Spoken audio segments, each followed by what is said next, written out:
in April 2024. But God's plans are greater.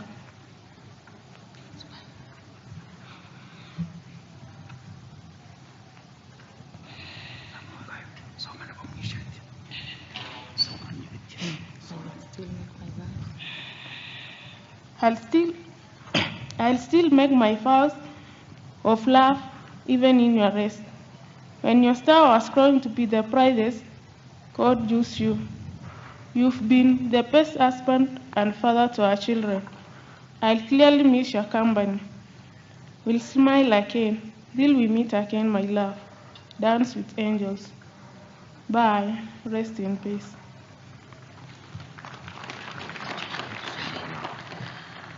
I will read on behalf of the children, Caleb and Precious. Dear Dad, we still cannot believe you have left us.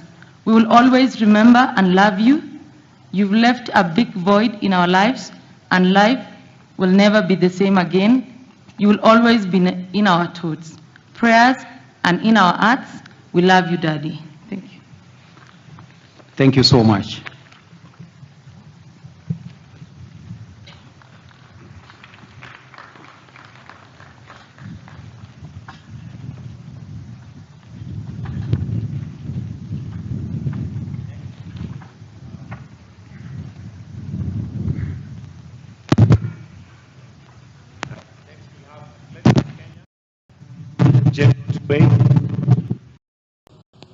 On behalf of Athletics Kenya, and invite a few international guests that we have to also just make their tributes. Welcome, sir.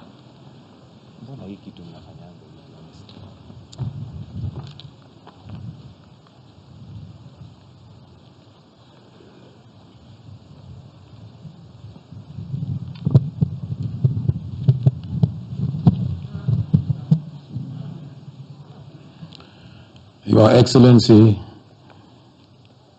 the President of the Republic of Kenya and Commander-in-Chief of the Kenya Defense Forces, Your Excellency, the Deputy President,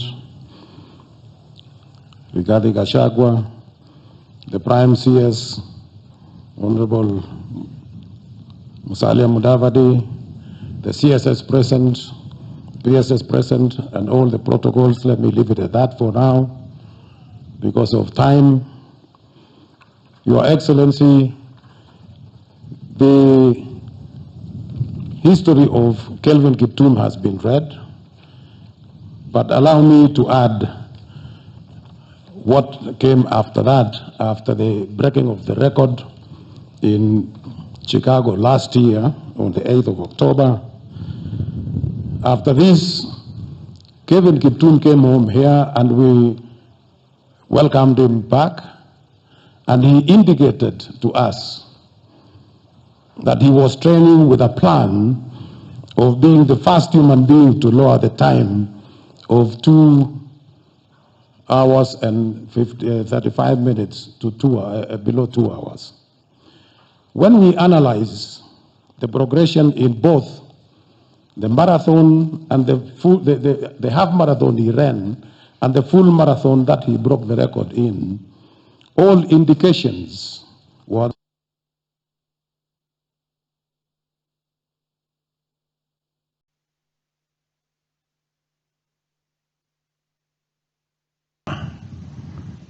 (2023). Kelvin Kiptum was voted as the world best male athlete of the year on long distance running. He was then awarded the winning trophy in Monaco by the president of World Athletics, who is with us here today, Lord Sebastian Coe. Last month, Your Excellency, we in Athletics Kenya selected a team of male and female marathoners to represent Kenya during the Paris Olympic Games in France later this year, and his name was on top of that list. We are going to miss him in Paris. In our hope that we will be able to send a team to Paris, we wish to ask them, those who will be there in Paris, to train hard, run tactically as a team, and bring the win back to Kenya in honor of our departed Kelvin Kiptum. On the 6th of February this year, World Athletics, again under the leadership of the President of World Athletics, Lord Sebastian Coe, his time was officially ratified of 2 hours and 35 seconds as the new world record. It is unfortunate that 5 days later, we lost him. As we eulogize Kelvin Kiptum and his coach, Carves Agisimana, let us also remember our legend, the late Henry Rono, who passed away on Thursday, 15th of February 2024, while undergoing treatment at a hospital in Nairobi. He had just celebrated his 72nd birthday 3 days before meeting his death. We all remember Henry Rono for breaking 4 world records in 1978. And as Kelvin Kiptum is being laid to rest today, Henry Rono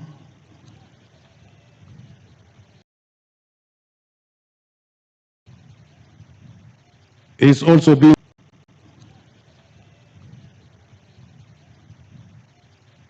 being prepared for his last journey on Wednesday next week. Let us all celebrate and be inspired to greatness by these performances that were as a result of hard work, devoid of shortcuts. They ran well, they ran clean, and they didn't have any problems that we are seeing today. According to one of Kelvin Kiptum's training mates, Kelvin's dream was to make the world know that there was a place for training called Chepkorio. Chepkorio is where we are standing here today. And that was his dream. He took care of all the 9 training mates and pace setters in terms of food, transport, accommodation, and training gear. All these were besides his coach, his family, and school children's fees within the village. He was a real superstar whose career was on a spectacular upward trajectory. To keep the memory of Kelvin Kiptum alive and support his family and community, Golazo is launching the Kelvin Kiptum Foundation, and I'm sure the CEO of Golazo will come and talk about that a little bit later. And the fund will predominantly provide continued financial support for education and infrastructure. Your Excellency, as we continue, we in Athletics Kenya, we are going to support this program fully, and we intend to discuss this with the family of Kelvin Kiptum, the county government of Elgeyo Marakwet, and other partners like Nike, to see that all pending payments due to Kelvin Kiptum are paid to this foundation.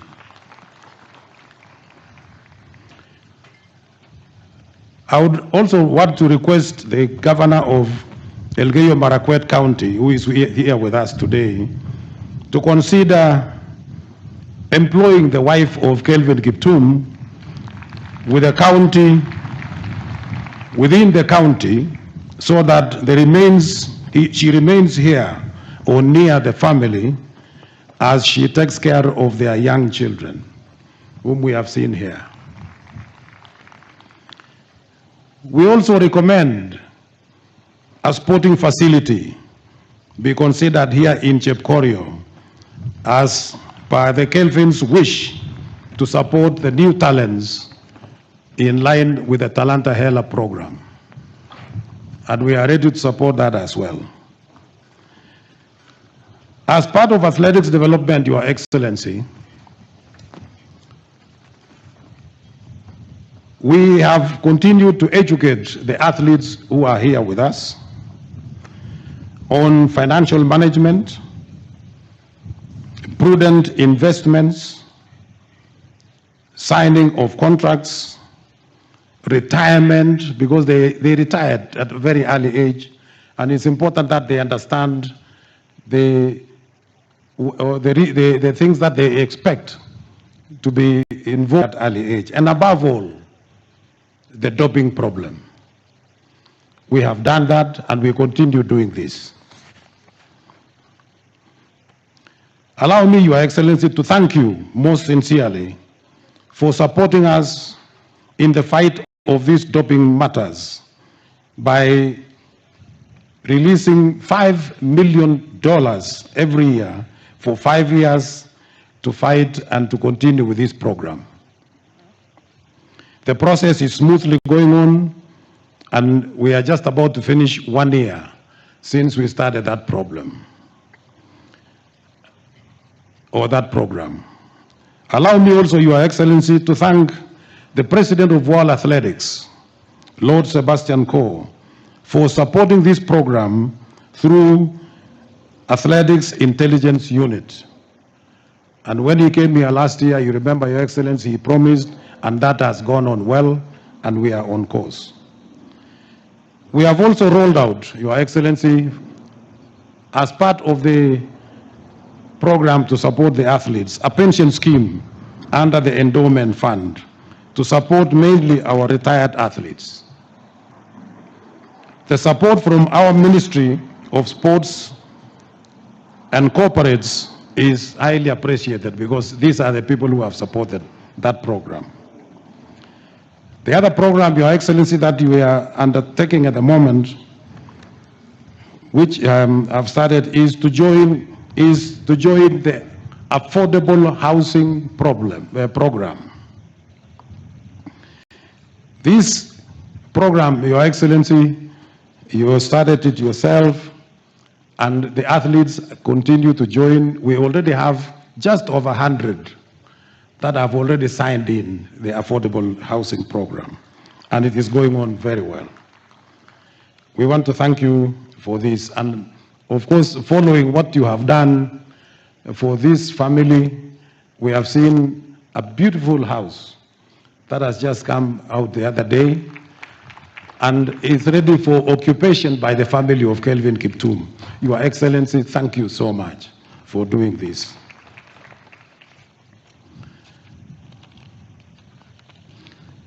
The other program, Your Excellency, that we are engaged in is the environmental awareness and sustainability. Athletics Kenya was the first national federation to join this and to join World Athletics in signing the United Nations Framework Convention on Climate Change, otherwise called the Sports for Climate Action, in August 2021.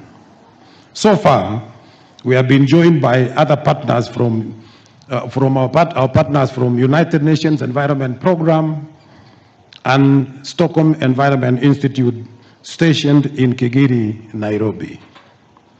In the development of this program, we have installed 17 air quality sensors within Africa.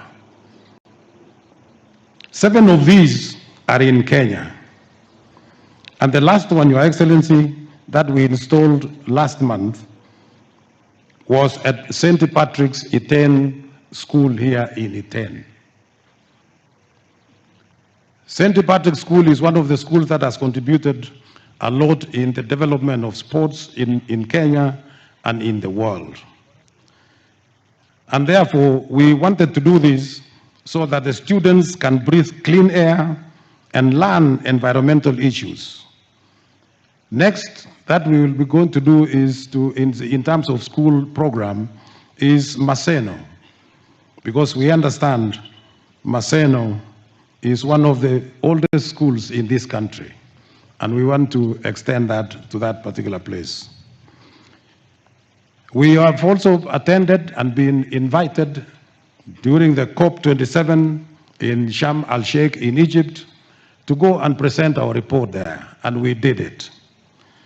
Last year, we also attended the COP28 Conference of Parties in Dubai, and we have also attended that. This is a new program, and we want to thank World Athletics for allowing us to do that, because we signed it on their behalf. Last week, we discussed with World Health Organization on how best we can continue with that program and support this initiative that we have continued with. Your Excellency, Elgeyo Marakwet County is the home of champions. And they have proven that name so. They have actually proven that they are the home of champions.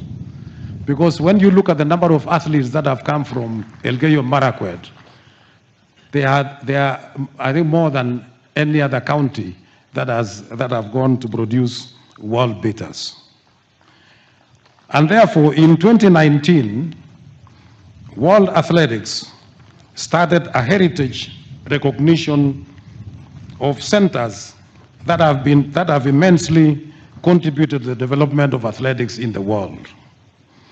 Through our efforts in Athletics Kenya, we presented a report to World Athletics on the achievements and the contributions of Elgeyo Marakwet County, and Iten was one of those centers awarded a heritage plaque for this reason. Congratulations, Elgeyo Marakwet County. Your Excellency, sir, I know we have made some requests in the past to support our athletes. We are most grateful, sir, for always remembering us in whatever we request. We will not get tired, Your Excellency, making further requests as the country of the world, as the country continues to develop, just like any other part of the world. For today, without going into individual details, I've had the Bishop talk about a request to allow them have security, to allow them have a car, and to allow them have all that they need to be safe in whatever they are doing. And I would want to join the Bishop by requesting you, Your Excellency, that we consider that these athletes actually go to that extent.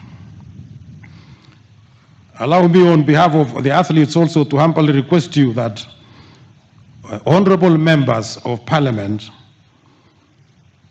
that we put up legislations that fully takes care of their heroes, of these heroes, now and in the future.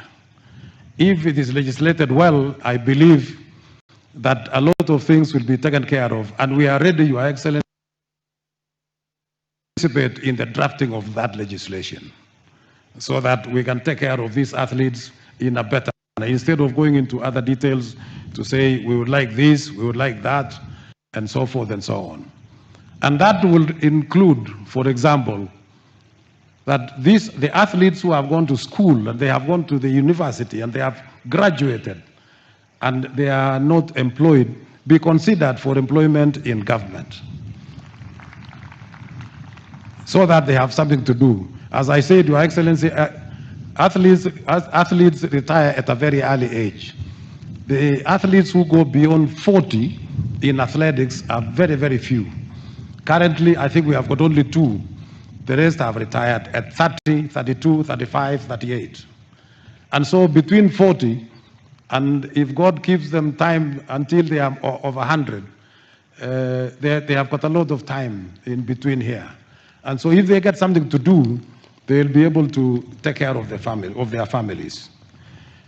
And I think I would like to end there for now, Your Excellency. I want to thank you once again for always taking care of us, for always being involved in our programs, and for always watching on what we are doing. As I conclude, Your Excellency, we have got some visitors here today, and I would like to maybe introduce those who are here. I should have done that early, but I still have to do it so that because they have come all the way. The first I would like to introduce, of course, and he will be coming later on to give a few remarks, is Lord Sebastian Coe, who came all the way from Monaco, and he is here with us. Thank you very much. He came with Fami Fox, who also works in World Athletics. Then we have a team from Nike, United States. We have the Vice President of Nike, Brett Holst, who is here with us. We also have Robert Lotwis, who is here with us. And we have Simon Bayrou from Nike, but he represents the European continent, and he is also here with us. From Golasso, we have got the CEO of Golasso himself, is Bob Warbeck, who is here. Karibu sana. We also have the team from Tanzania. There's a team from Tanzania. I hope you are seated somewhere. You are there. Thank you very much. We have got Advocate Jackson Daweka, who is the Secretary General from Tanzania. We have got Gabriel Gerald Gay, who is also a marathoner, and he ran with Kelvin Kiptum from Tanzania. We have got Basil Julius Sule from Tanzania. We have got Quil Melio, Amede Shayo, and Bernard Gay, all from Tanzania. Welcome. Karibuni sana. Tunashukuru. From Ethiopia, we have got the Vice President of the Federation. And then we have got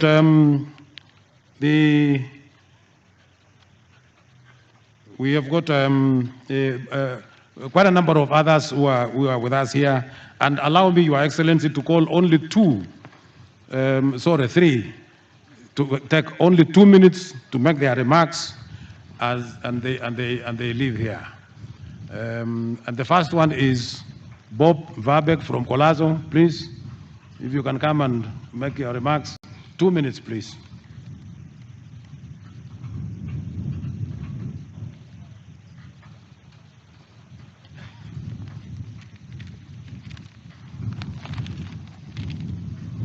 A legend. That's what you are, dear Kiptum. A true running legend.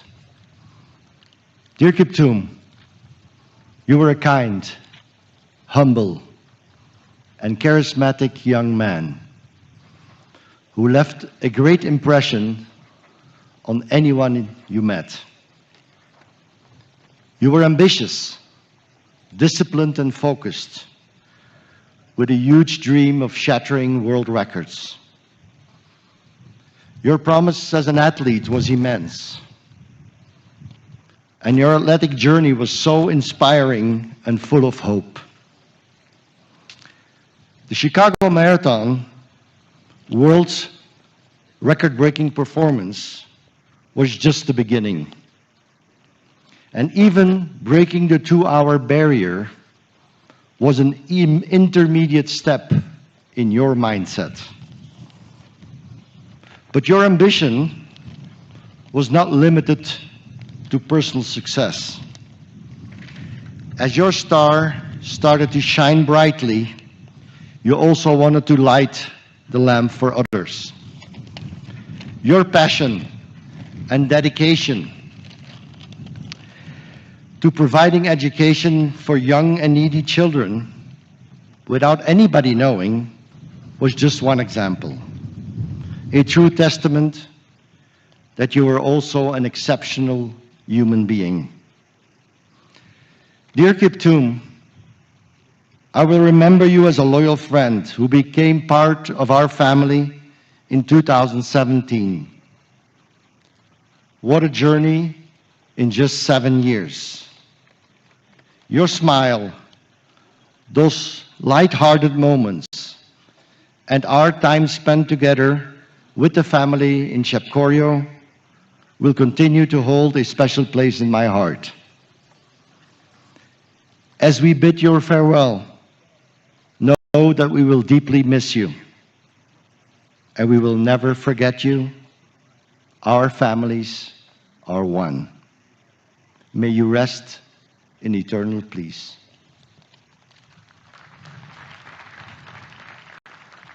Thank you, Bob. May I now call upon Brett Holst, the Vice President of Nike, to come and give his brief remarks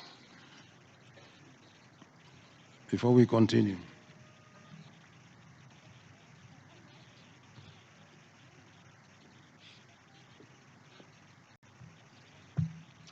Good afternoon. On behalf of Nike, I would like to thank you for the opportunity for us to be here today and to offer our condolences to all those in mourning for the tragic loss of KELVIN KIPTUM. At only 24 years of age, KELVIN KIPTUM was a generational athlete. In our short time together, KELVIN became an immediate and impactful member of the Nike family, bettering the sport and our Nike brand forever. He taught us that equal parts humility and hard work were the cornerstones of greatness, attributes that he will always be recognized for and remembered by. I'll never forget the chills he gave me as he crossed the finish line, setting the world record at the Chicago Marathon. And I quote, "I have still yet to feel pain in any marathon." To say KELVIN KIPTUM was a special athlete would be an understatement. Today is a moment of both remembrance and celebrate, and yet we believe KELVIN would have his eyes set on the future, leading us from the front, which was his signature race tactic. And so there too, our focus will remain. Nike will continue to support what we know mattered most to KELVIN, to his family, to the sport of running, to the community that is here today, and to the future generations of athletes who KELVIN's legacy will inspire every day. Once again, our condolences to the family, to the loved ones, the teammates, the friends, and every one of us here today who knew that when we were with KELVIN KIPTUM, we were in the presence of greatness. On behalf of Nike, we wish you strength and peace.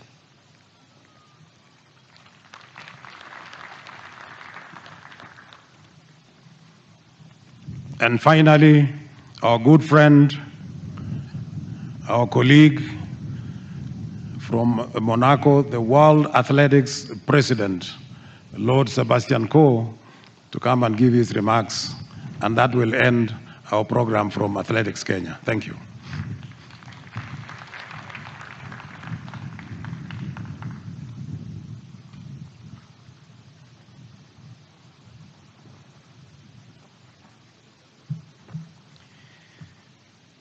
Your Excellency, the Kiptum family, the President of Athletics Kenya, my good friend Jackson Tue, the athletic family from Kenya and beyond, distinguished guests.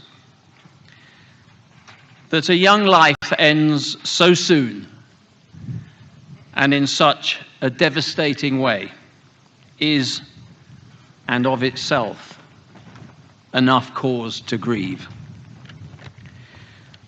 That a young life that had in so few years scaled the highest peaks of athletics achievement is prevented from even greater exploits is a cause of intense sadness.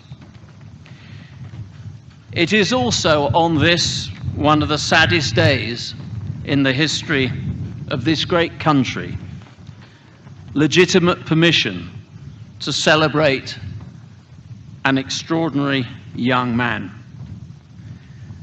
But it is a celebration suffused in frustration. Frustration because Kelvin would have written more epic chapters in the lustrous history of Kenyan and world athletics. This I know. There can be few words from me today that can ease the pain and sense of loss. For Kelvin's family, his fellow athletes, the legion of friends from within and beyond athletics, many of whom are gathered here today, the Kenyan Athletics Federation, and of course the people of Kenya. But I can speak on behalf of the entire World Athletics family. Kelvin, you will be missed. Our grief and sadness will take time to dissipate. Rest assured, your achievements are treasured, indelible, and secure in the annals of our history and never ever forgotten. May you rest in peace. Thank you. Next, Your Excellency, I'd like to invite the President of the National Olympics Committee, Mr. Paul Tergat, to come and make his remarks. Mr. Paul Tergat is one who needs very little introduction, both to Kenyans and to the international world, given that he carried the Kenyan flag high for many years in the marathon field. Welcome, Paul.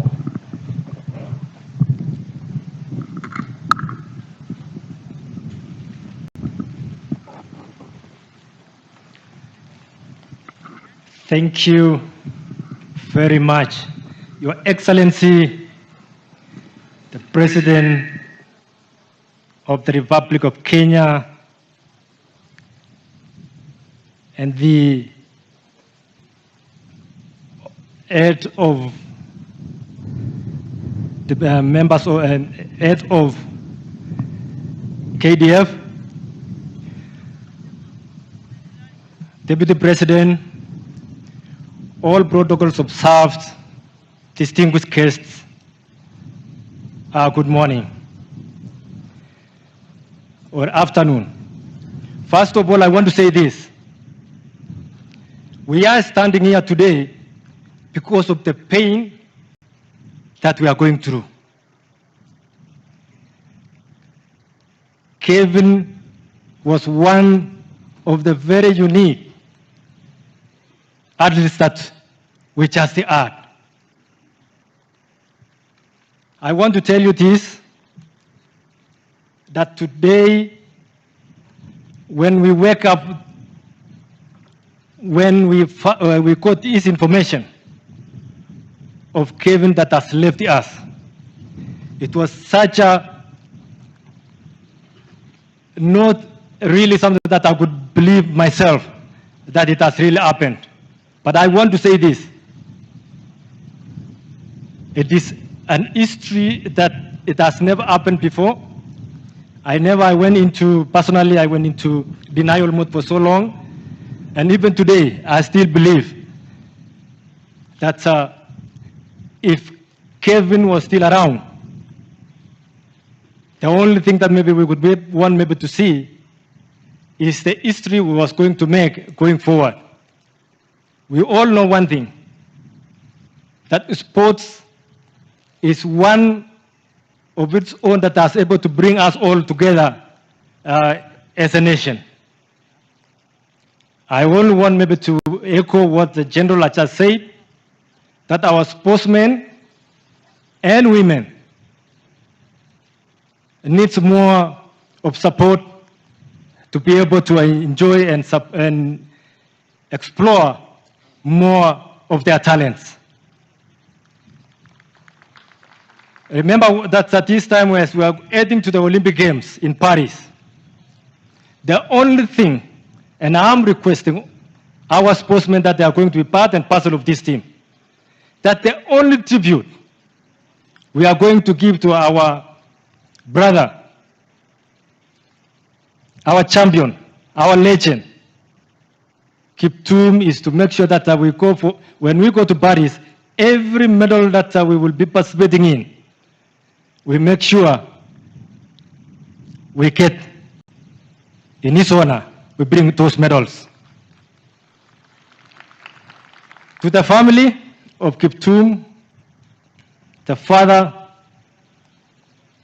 his wife, and the children, we will be standing with you. We know what you are going through. It's such a painful moment, but I want to assure you that we are all together in this. As Olympic movement, especially National Olympic Committee, we are together. There are so many people in terms of even the Olympic movement. President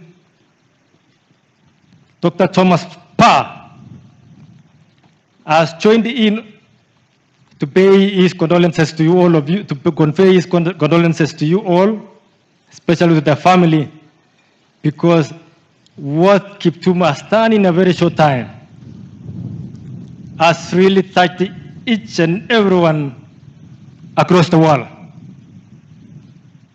So in this regards, I want to say, Bola to the family, and I'm very proud that the whole government is here to pay the last respect to this young gentleman that has left us. As we pay the last respect today for him, we say, may God bless you and rest in peace. Kiptum, thank you very much. Thank you, Mr. Torgat.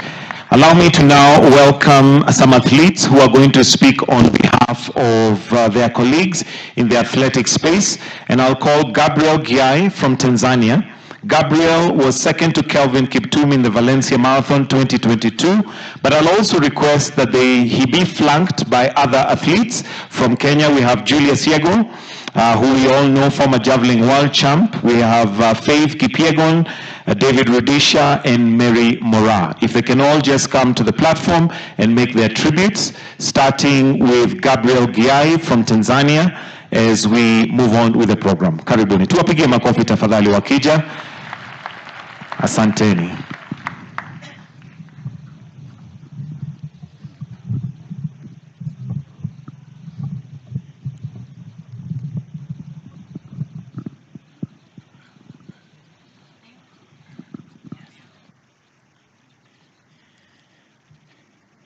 Mheshimiwa Rais wa Kenya William Ruto, jukwaa kuu, viongozi wote, familia ya Kelvin Kiptum, familia ya riadha Kenya, viongozi na wageni mbalimbali waliotoka sehemu mbalimbali duniani. Kwa majina naitwa Gabriel Giai, nimetokea Tanzania. Ni mkimbiaji niliyepata wakati wa kukimbia na Kelvin Kiptum. Nilikimbia naye Valencia Marathon, ambayo ilikuwa marathon yake ya kwanza.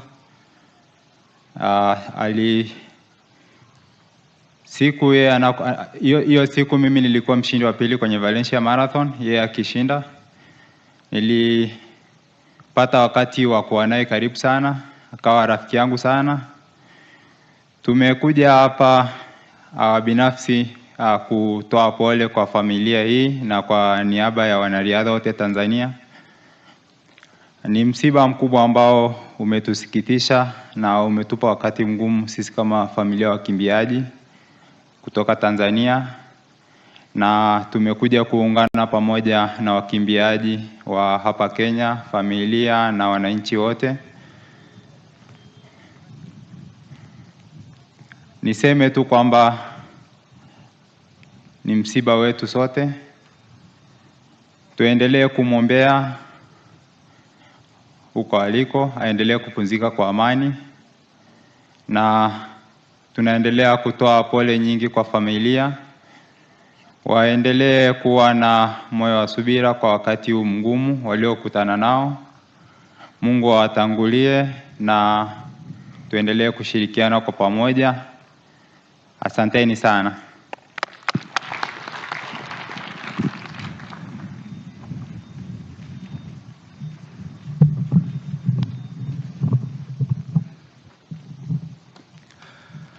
Your Excellency, the President of the Republic of Kenya, Dr. William Ruto, Your Excellency, the Deputy President, Rigathi Gachagua, the widow, all protocols observed.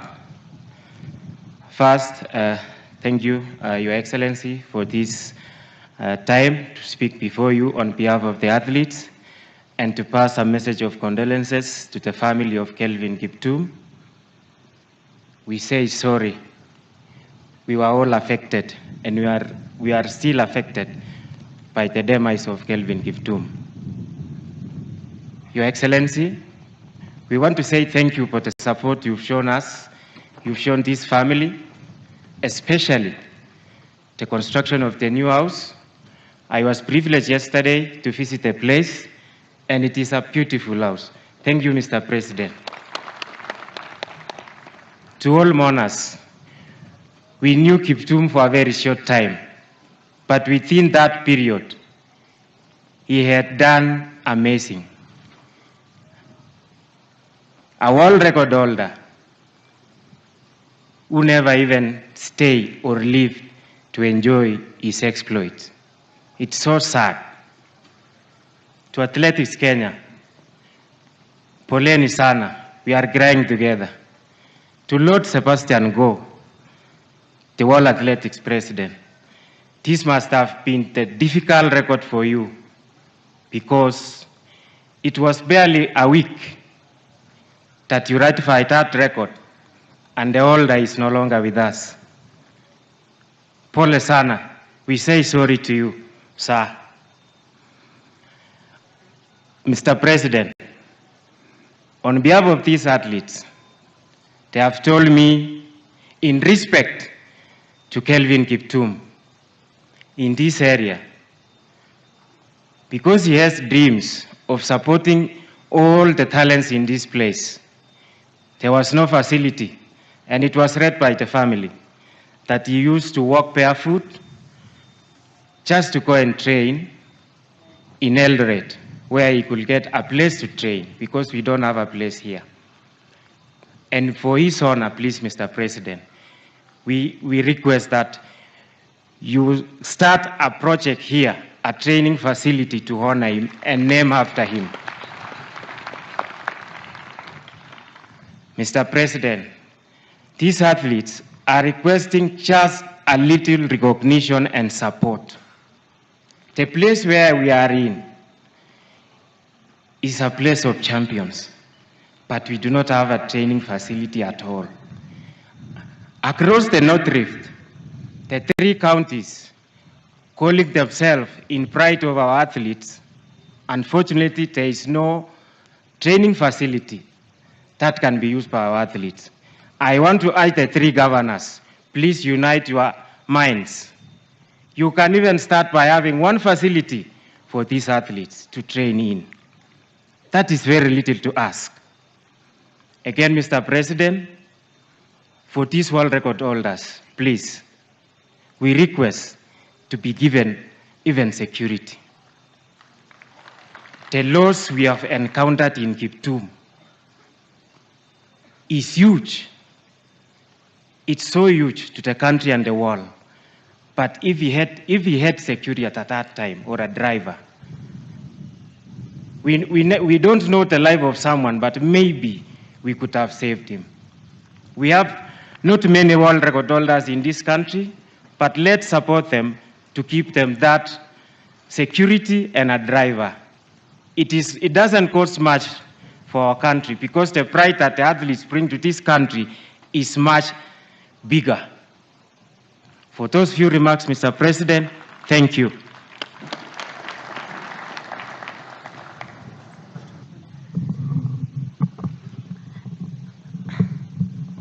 Your Excellency, the President of the Republic of Kenya, Dr. William Samoei Ruto, the Deputy President of the Republic of Kenya, Rigathi Gachagua, all protocol of staff, all mourners, good afternoon. I don't have much to say. For those who doesn't know me, I'm Faith Kipyegon. Yego, I've said it all. Mine is just to say, rest in peace, Kiptum. Till we meet again, we will miss you. Bye-bye. Thank you, thank you. Let's give them a hand as they're exiting. And just to recognize a legend, a father and a mentor in the athletics world that we have in our midst, Kipchoge Keino, wherever you are, if you can just stand up so that we can appreciate you. Kipchoge Keino, mahali ulipo tafadhali, kama unaweza simama tu, yuko pale. This is somebody who has been in the marathon world for a long, long time. Just to recognize you. Okay, we have not many world. Okay, he wants to speak. Maybe we can just give him a minute, just very briefly. Maybe we can just give him a minute. We shall proceed. Let's proceed. At this point, we now want to move to the leaders who are present. At this point, allow me to now invite to the leaders who are present, and allow me to now invite the area member of Parliament, Honorable Gideon Kimayo, who will recognize the leaders who are present, and then also call on the governor after you finish recognizing. Tumpigie makofi pia akija, Honorable Gideon Kimayo.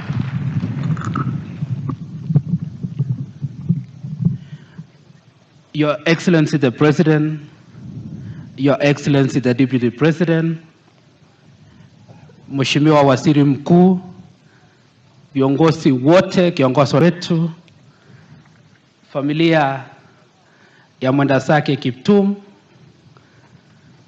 na viongozi wote, the family of the athletics in Kenya, na waombolezaji wote. Good afternoon. Kwa majina mimi naitwa Gideon Kimayo, mbunge wa sehemu hii, Keyo South Constituency. Your Excellency, kwanza kabisa tusema asante kwa kupata nafasi ya kuja kuomboleza na sisi. Ya pili pia tusema asante kwa kusimama na familia ya mwenda zake Kiptum. Asante kwa ile nyumba umemchengea.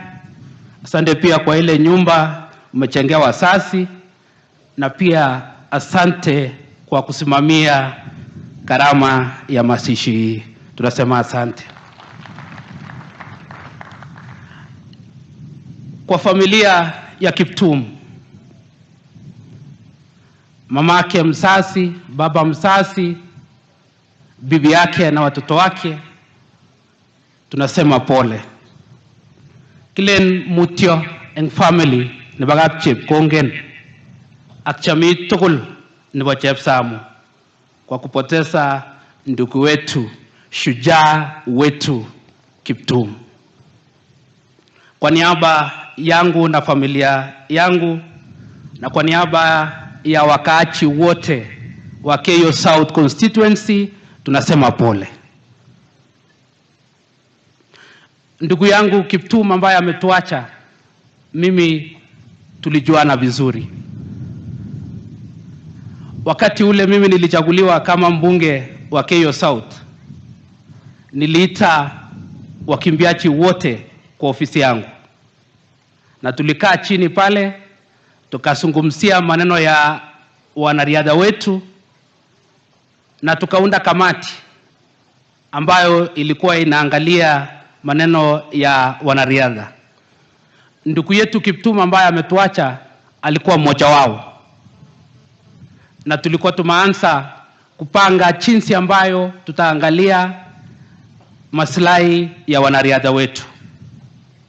Tulipokutana Mheshimiwa Rais, au wanariadha ambao wamekaa hapa walinituma kwa ofisi ya Sports Secretary Ababu na Mwamba, na mimi nilienda kwake, tukaongea na yeye pamoja na PS TUM, na kuna yale ambao walikuwa wanazungumzia wasaidiwe.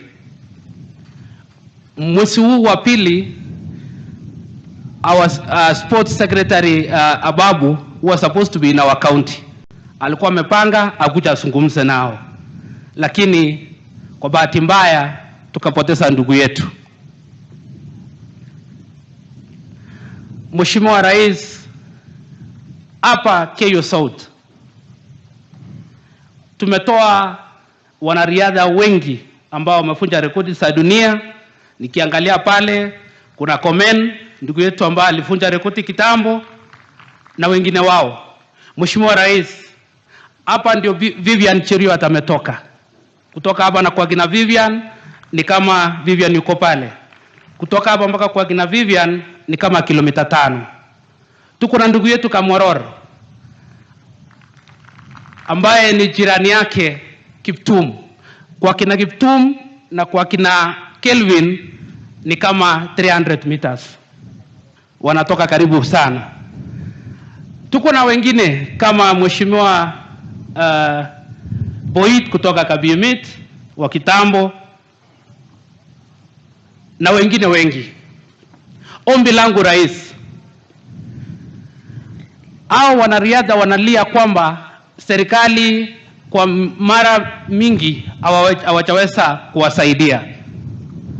Ombi lao ni kwamba Kiptum alikuwa anakimbia hapa. Wanaomba sana hapa kujengwe stadium, iitwe Kelvin Kiptum Stadium, ndio waweze kumkumbuka ndugu yetu aliyelala ambaye ni shujaa wetu.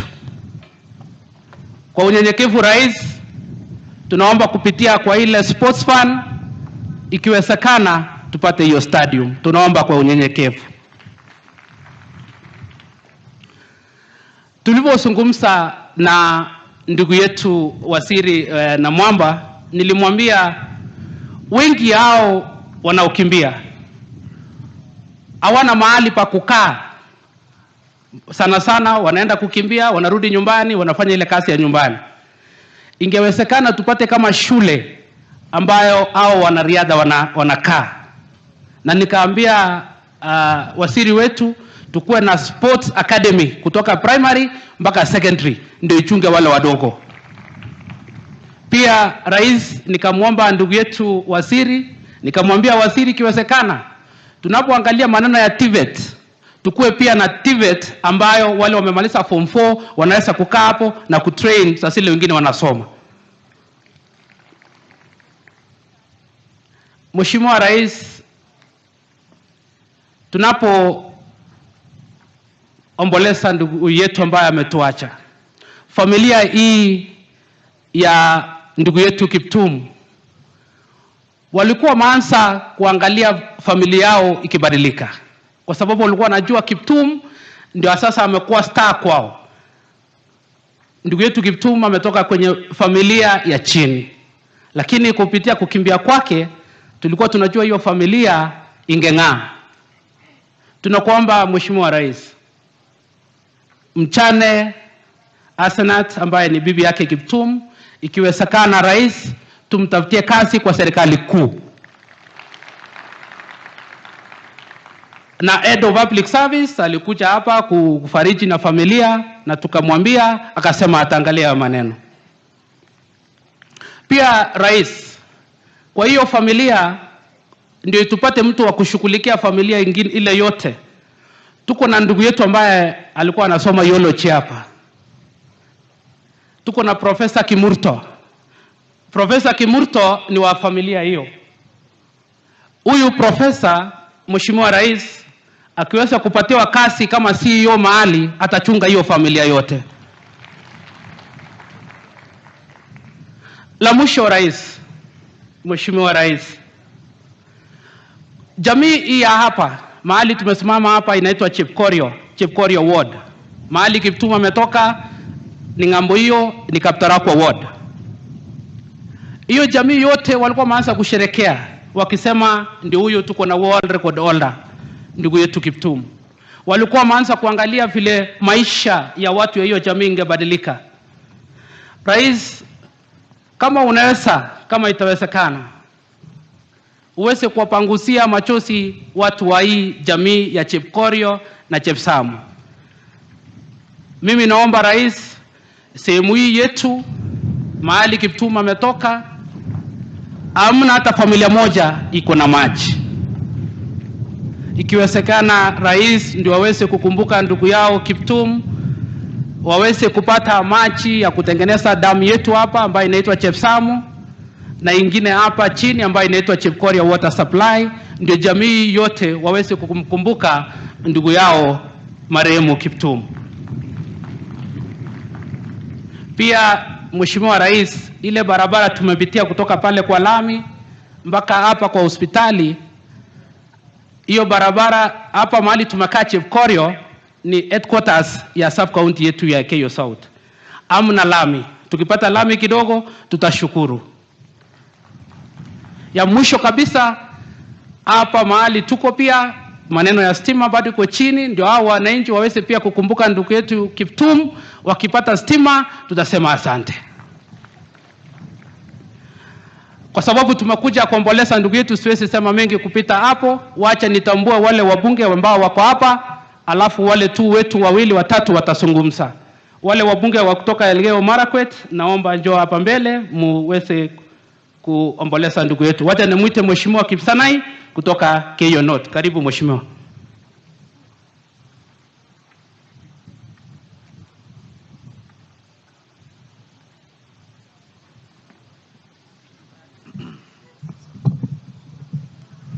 Asante sana. Mheshimiwa Rais wa Jamhuri ya Kenya, Mheshimiwa Naibu wa Rais na viongozi wote na waombolezaji, God is good and all the time.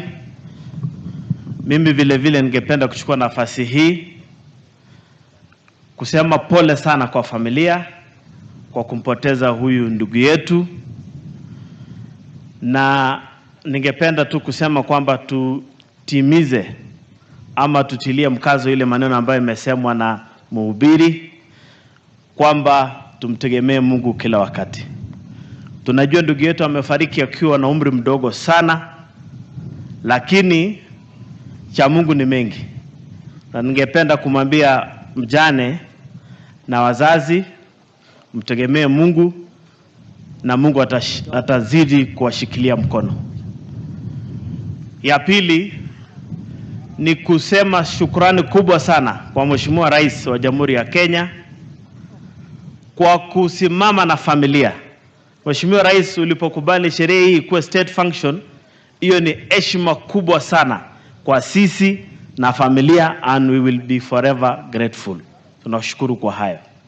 Kwa sababu leo si maneno mengi ya kuzungumza, ningependa tu kusambia kanisa asante.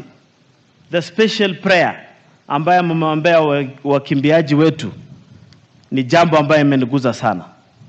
Tumepoteza wakimbiaji wengi at a very young age. Marehemu Wanjiru, ule mkimbiaji mwingine ambaye alifariki akiwa road accident kule, na wengi tunasema ni pole. Last, Your Excellency, you are a good man. You have demonstrated your generosity beyond borders by you standing and supporting the former Prime Minister to be a candidate of AU is something that is worth to be celebrated. To our competitors on the other side, you have seen the President has led, and Raila wanted to be President of Kenya, but the President William Ruto has also ensured that he is going to be not only to be President of Kenya, but a leader in Africa. You wanted him to be President of Kenya, William Ruto is pushing him to be a leader of Africa. Asante sana na Mungu awabariki. Your Excellency, welcome to our county. On behalf of the people of Marakwet West, I wish to convey my deepest condolences to the family of Kiptum, to sema pole sana. This death is unfortunate. If there was a way we would appeal to God to resurrect this man, we would have appealed. But we accept that God has taken this man, and may his soul rest in eternal peace. Asanteni sana na Mungu abariki.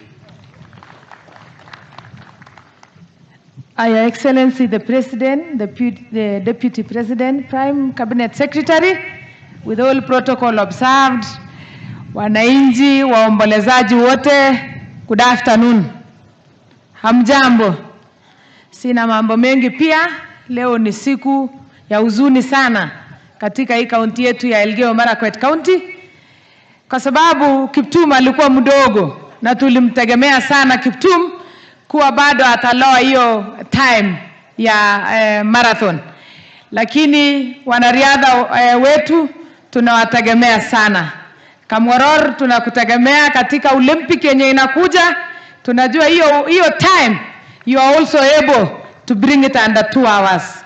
Tunakutegemea, tunakuombea. When you run for KELVIN KIPTUM. I wish you all the best. Mheshimiwa Rais, hapa tuliko vile Mheshimiwa Songo amesema ni Chepkorio ward. Pale Kaptarako hadi jana wamekuwa pia wakikutarajia. Kuna mashule mawili inaitwa Chepsamo Primary na Chepsamo Secondary School. Wanahitaji mkono kidogo.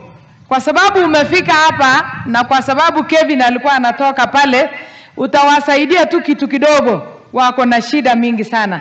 Pia Kapkenda Girls na Kapkenda Primary. Hizo ni mashule ya nyumbani ya Kevin kabisa.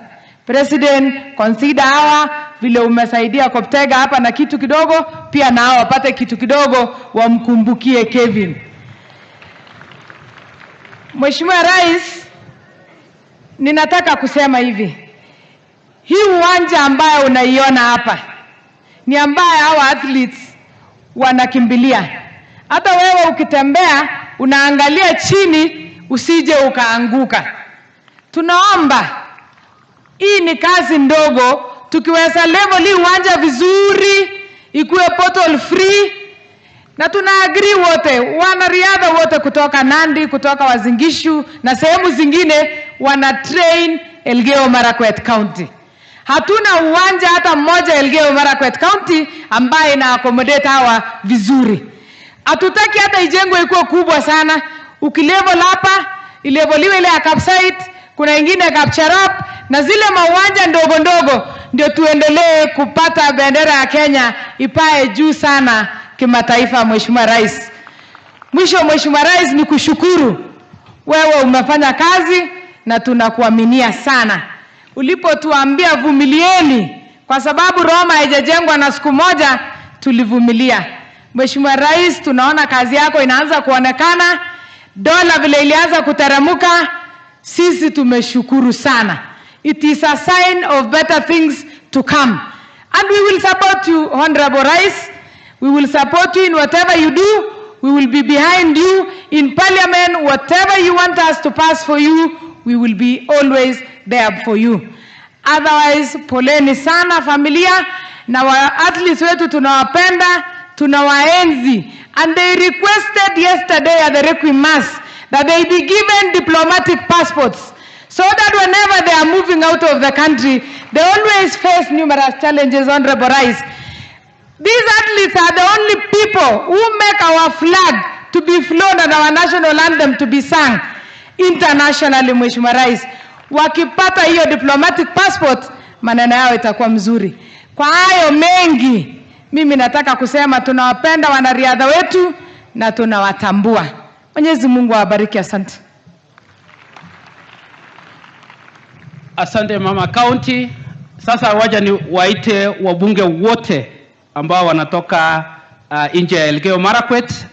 Tafadhalini ndio tumseme jina ndio mpeane pole kwa taka moja. Wabunge wote ambao wametoka sehemu zingine wanapokuja, Mheshimiwa Rais, niruhusu tu nitambue MCS ambao wako hapa. MCS tafadhali tusimame.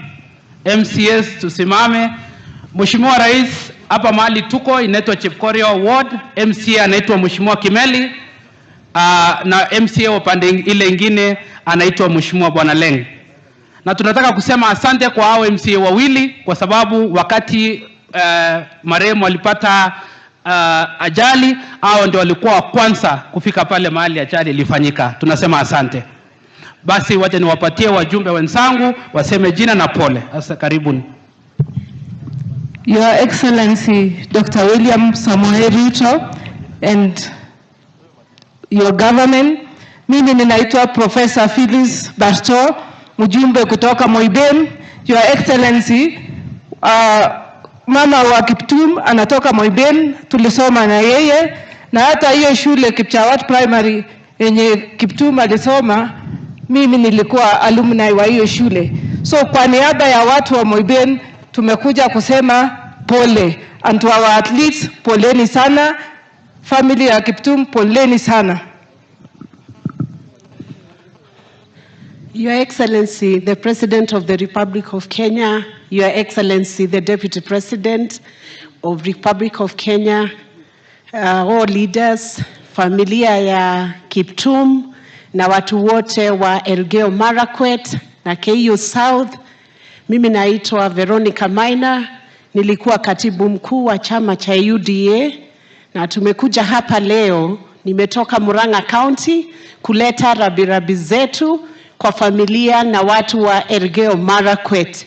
Ukweli ni kwamba kifo cha kijana kama Kiptum ambaye alikuwa shujaa katika athletics na marathon kinahuzunisha sana, lakini tunawaombea. We are thinking about you. We are praying for grace to avail for the widow and the children. God is on your side and has not left you. May the rich legacy of this great general live on. And to the athletes, don't give up. God is on your side and will grant you the grace. Keep on the race because God is on your side. God bless you. Thank you. Your Excellency the President, all protocol observed, the family of Kiptum, Chepkongen Tuguli. I am a village actually from here. Your Excellency, that was my nursery school. I was born here, Margaret Kamar. Pole, Chepkongen. Pole sana. Mama, kwanya agatin Jumapili ko ngalalchi cho kobek mameche kotates mutyo kityo, mutyo nebunu konyu, mutyo nebunu gaa tugul, mutyo biikab Chepkorio, mutyo biikab Chepsamo.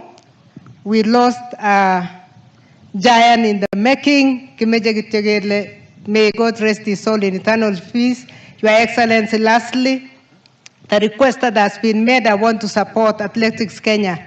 Ngete kipichu ole menyei ako practice ne koger konile new athletes. Kitinya a lot of young athletes from this place who are upcoming.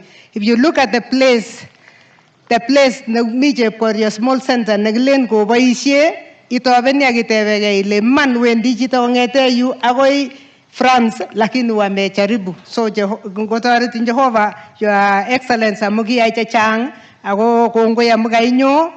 Asome kityo le please let that be fulfilled. God bless.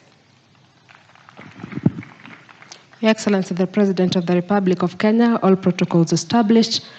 Familia ya Kiptum na all the mourners. Bwana asifiwe.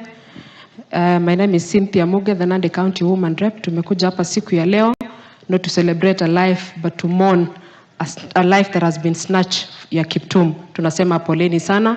Your Excellency, hawa watu wameomba mambo mengi ya kwamba the heroes should be protected. Your Excellency, mimi kama mbunge pale National Assembly, I have already done a legislative proposal ya kuamend the Kenya Heroes Act of 2014 ndio iweze kuweka hiyo maneno ndani, kazi yako iweze kukua rahisi, hawa watu waweze kupatiwa protection. Tunasema pole sana na asante for demonstrating the housing project is workable and it's actually workable in the shortest time possible. The house of the late Kiptum, ingawa ilikuja kwa bahati mbaya, is a clear demonstration that the housing project has taken off na itaweza kutupatia mambo mazuri Kenya yetu. Poleni sana, may the good Lord bless you.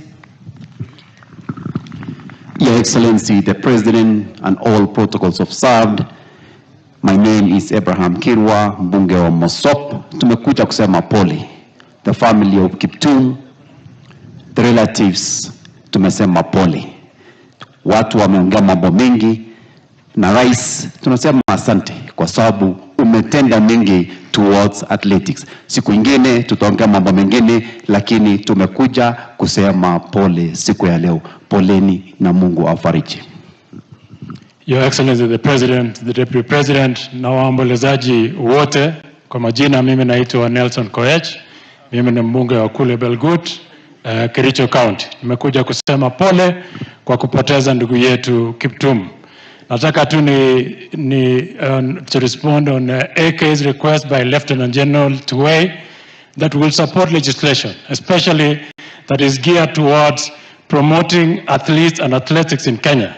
But we also want to ask you that we professionalize athletics and athletics management in Kenya so that we make sure that our athletes, because these are the people who hoist our flag internationally, they are well catered for and well taken care for, and there are so many legislation in Parliament that is geared towards that, and we will support it to make sure that we do not in future come here and we find our athletes lamenting. We want you to live comfortably, we want you to be our heroes, we want you to live a better life, and we will do it because this administration, William Ruto administration, in its manifesto has made it sure that we are going to do that. We will support you, and Paul Sana, our brother, William Nyegotatungetu Yogongo Imisi. Mheshimiwa Rais, Mheshimiwa Naibu wa Rais, Mheshimiwa Cabinet Secretary, viongozi ambao wako hapa, wachungaji, watu ya Chepkorio, God is good and all the time. Yangu yatakuwa machache. Yangu ni kukuja kuleta pole zangu na familia yangu kwa familia hii. Huyu mzee mimi namjua, nilikuwa nanunua ng'ombe naye hapa Chepkorio kwa sababu mimi ni mwenyeji hapa, ni next hapa wa county hii. Mimi nasema yale yote yamesemwa na viongozi wetu. Hao vijana ambao wanafanyia si kazi ya kukimbia upande wa ng'ambo, wanatuletea vitu mingi sana, majina makubwa, pesa za kigeni. Naibu Mheshimiwa Rais, yale yote yamesemwa hapa tukiwa wabunge ya kusaidia hawa wawe na security ya kutosha, sababu kijana pengine hata isipokuwa ni maneno ya Mwenyezi Mungu, kama angekuwa na mtu ya kumwangalia mzuri, pengine haya angetokea. Lakini Naibu Mheshimiwa Rais, saidia hawa mtoto ya huyu kijana na mama huyu vile yamesemwa hapa, na sisi tuko pamoja. Ya mwisho, Mheshimiwa Rais, tunakuunga mkono kwa yale bidii unafanya ya kugeuza nchi hii, na bidii ambayo ya kusema watu watoe ushuru. Nimeona viongozi wengine hapa bila siasa wanasema tunataka hii, tunataka hii. Hii yote haiwezi patikana bila kutoa ushuru. Wewe ni kiongozi wa kwanza kusaidia watu wa Kenya au kubadilisha nchi hii, watu watoe ushuru ndio hii Kenya iendelee mbele. Kwa hayo machache, Mheshimiwa Rais, tuko pamoja na tuko pamoja na hii familia. Asanteni sana na Mungu awabariki. Asante sana wanaina. Mheshimiwa Rais wetu, Mheshimiwa Naibu wa Rais, kanisa letu takatifu, familia ya ndugu yetu Kiptum, ndugu zangu wakimbiaji, na kila mtu ambaye amekuja hapa leo kusindikisha huyu kijana wetu Kiptum. Kwa niaba yangu, kwa niaba ya familia yangu, kwa niaba ya marafiki wengi, mimi tumekuja hapa kusema pole kwa sababu tumepoteza Kiptum akiwa mchanga sana. Mimi Rais, nataka nikushukuru sana. Hawa wakimbiaji walikuwa nakimbia na hakuna mtu alikuwa anatambua. Lakini siku hizi at least wakikimbia wanatambulika.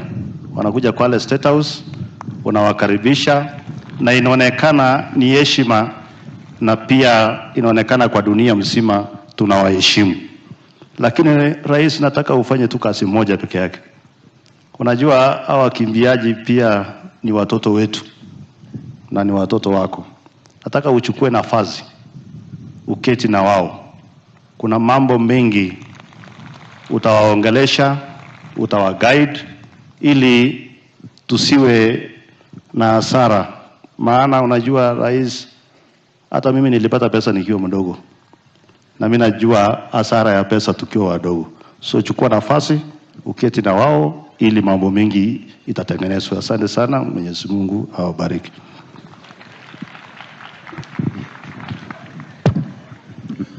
Rais wa Jamhuri ya Kenya William Samoei Ruto, Naibu wa Rais Rigiji, Chief Minister, all protocols observed, bila kusahau familia ya mwenda zake Kitar.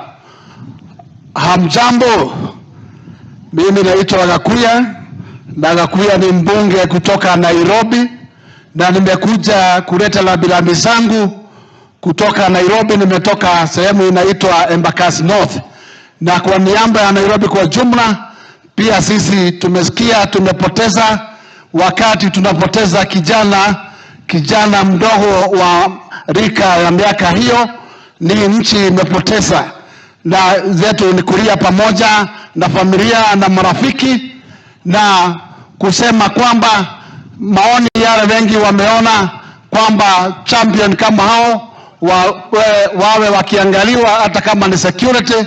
Tunasema mbinu zote zinaweza kutimiza vitu na kuwe na nafasi ya kuzuia ziweze kuwekwa.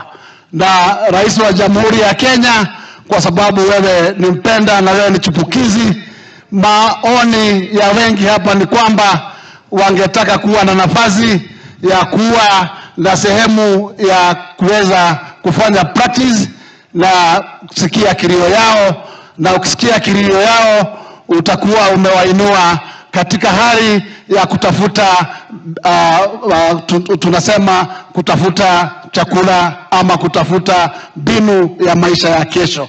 Ridhaa ama hii mbinu ni sawa na biashara yoyote, na ni kwamba tumeona wengi wakiinuka kutokana na ukibiaji. Kwa hivyo tungesema serikali yako washikilie kabisa wale ambao wana hii nyota, ili nyota zao ziweze kuendelea kuangaa, na vazi yoyote ya kuweza kurembesha maisha yao iweze kuwekwa. Asanteni sana na Mungu awabariki, na pia hiyo mboma tunaomba Mungu aishikilie, kutokee jamaa mwingine pale aweze kuzimba shimo ambayo imebaki wazi. Asanteni. Asante sana wabunge wenzangu. Mwisho rais, sisi tukiwa Elgeyo Marakwet tuko nyuma yako, na tunasema asante kwa ile kazi unatufanyia. Tunasema asante kwa Flospa ambaye wewe mwenyewe umekuwa mstari wa mbele na umesema itafunguliwa hivi karibuni. Tunasema asante. Ayo na ile mingine yote pamoja na mbolea, Your Excellency, we are saying thank you. Asante. Sasa wacha nimpatie Mheshimiwa Senator wetu Kisang, alafu ataita wachumbe wengine maseneta. Karibu Mheshimiwa. Asante sana Bwana Kijan. Your Excellency, the President of the Republic of Kenya, the Deputy President, and all protocols observed. Bwana Yesu asifiwe tena. Ya kwanza nataka kuchukua nafasi kwa niaba yangu na family kutoa rambirambi kwa family ya Kelvin Kiptum, kusema pole sana kwa kifo cha kijana wetu mdogo, our champion, our icon. Your Excellency the President, tunashukuru sana kwa sababu ulikubali hii function iwe state function na mmekaramia kila kitu. Tunasema asante sana Your Excellency. Ya tatu, tunashukuru kwa mchengo ya nyumba ya mchana wa Kiptum huko Cheronyo. Your Excellency, nimekuwa huko, nyumba ilikamilika, it's already furnished, it's ready, na tukimaliza mashishi bibi yake anaingia ndani na nyumba ya wasasi inaendelea. Tunasema Your Excellency asante sana. Your Excellency, tumeomba hapa na tumeomba kusema Kiptum was going very far na bibi yake bado wako mdogo. Kuna watu wameomba county kama imeandike kazi president wa AK. Sisi tunaomba kwa sababu penye ataishi ile nyuma mmemchengea. Your Excellency, tunaomba Rivaro letu MTRH iko karibu, angeandikwa hapo kazi Your Excellency, ili itakuwa rahisi kwake kusomesha watoto na kwenda kazini, iko karibu hapo Your Excellency. Your Excellency, ingine nataka kuchukua nafasi, I know Governor ameamka hapa, nataka kuchukua nafasi kuita my colleague Cherargei 1 minute kuja useme pole. Leo hatuna mambo ya siasa, we are mourning. Hakuna siasa leo, we are mourning. Your Excellency, athletes have spoken. All of us, we are in agreement pile, kila mtu amesema mambo ya athletes. Hawa ndio wanapeleka bendera yetu ya Kenya dunia yote. Hiyo mambo ya diplomatic passport, hiyo tunaomba Your Excellency. Ya mwisho, kabla Cherargei aongee Your Excellency, jana tumekuwa Kapkenda Girls na wameomba in honor of Kiptum hapa Chepkorio itengenezwe hiyo stadium. Ya pili, shule ya Kapkenda Girls tujengea multi-story building in honor of Kelvin Kiptum, kwa sababu hapo ni nyumbani pamoja na Jepsamo. 1 minute. Bwana asifiwe. Your Excellency the President, all protocol established.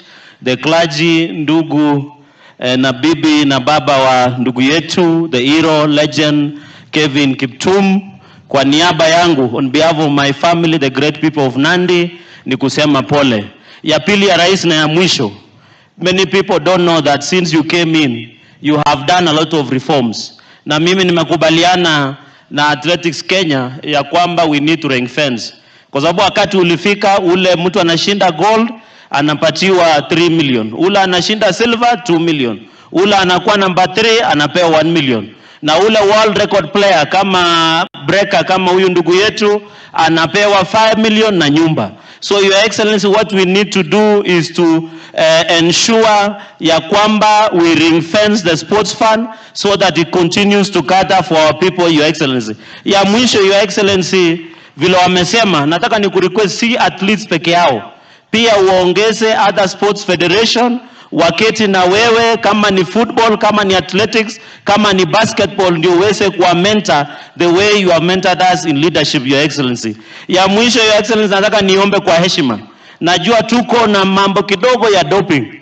Tafadhali Your Excellency, hawa wakimbiaji na wanariadha waache kufukuza kama wezi. Saa ile wanafanya kazi ya doping na kuja kuangalia hawa, waheshimiwe, wafanyiwe in a professional way, Your Excellency. So we support you and we wish you well, Your Excellency. Nataka niulize Sports Federation ikiongozwa na Athletics Kenya, as you demand for us to support you, you must run athletics and other federation in a professional, transparent, accountable in any given instance so that we go into the future. Arabiga poleni sana kale boror ya bagimuli yagobo kumasa tutungirwa tu situnyige mwabe. Asanteni sana, Mungu awabariki. Good, tukaribishe leader majority kwa Senate. Tunataka, we want to promise you, Your Excellency, tayari National Assembly wamepitisha housing bill. Sisi kwa Senate tunangojea and will pass it without any amendments. Asante sana. Asante, Your Excellency the President, Deputy President, Prime Cabinet Secretary, familia ya ndugu yetu Kiptum, viongozi wote wako hapa, athletes na wakaaji wa Elgeyo Marakwet, waombolezaji wote ambao wamekuja. Naomba niwasalimu wote. Bwana Yesu asifiwe. Ya kwanza, Your Excellency, on behalf of all the leadership of Parliament, both speakers wa both houses na uongozi ambao wengine hawako hapa siku ya leo, ningependa kutoa rambirambi na pole zetu sisi kama bunge la taifa la Kenya kwa familia ya mwenda zake Kelvin Kiptum, shujaa wetu wa taifa ambaye ametuacha kwa wakati ambao hatukuwa tunatarajia. Ya pili, Your Excellency, nitoe tu hakikisho kwamba ndugu zetu wale wa National Assembly wamemalizia ile sheria ya Gaming Control Bill na wameituma kwetu katika Senate. Ningependa tu kutoa hakikisho hapa mbele ya hawa wanariadha wengi ambao wako hapa kwamba kuna lessons tulijifunza kutoka kwa ile maneno ilifanyika kwa sports fund. We want to dedicate a big chunk of the contribution of the fund that will be built out of that bill to development of this industry of sports, Your Excellency. The truth of the matter, ukiangalia hawa vijana wengi ambao walisimama hapa, it tells you that there is an industry that has great potential ambaye as a country we haven't been able to fully tap into. Mimi najua these are things that are passionate to you. We have it in the Kenya Kwanza manifesto, and we shall be able to do all the promises that have been made today so that this industry excels and gives us great pride as a nation. Ya mwisho, Your Excellency, ni kutoa tu hakikisho.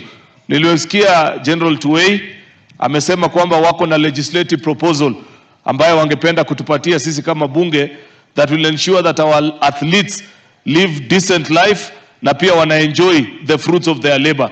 Mimi natoa hakikisho hapa kwa niaba ya bunge kwamba wakati watakuwa tayari tutawasikiza federation, na pia siku hiyo nitahakikisha tumeita hawa wanariadha wenyewe, the athletes who participate, and they can share with us the challenges and how they want us to do that law for them. Ningependa kutoa hiyo hakikisho kwa siku ya leo, because I know we have challenges in many of our sports federation, including hata hii athletics ambaye for many years they have not done their elections because of disputes and wrangles that are there. I want to plead and request the leadership of Athletics Kenya and all those people who wako kotini in honor of Kelvin Kiptum and all athletes that suffer because of challenges in our federation. Hii mwaka isiishe kabla hatujafanya uchaguzi ya Athletics Kenya. Kubalianeni, mtoe kesi kotini, wanariadha wachague wale wanataka, kazi yao iendelee. Kwa haya mengi na machache, wacha nimwalike sasa Governor wa Elgeyo Marakwet aweze kuendelea kutoka hapa. Asanteni na Mwenyezi Mungu awabariki.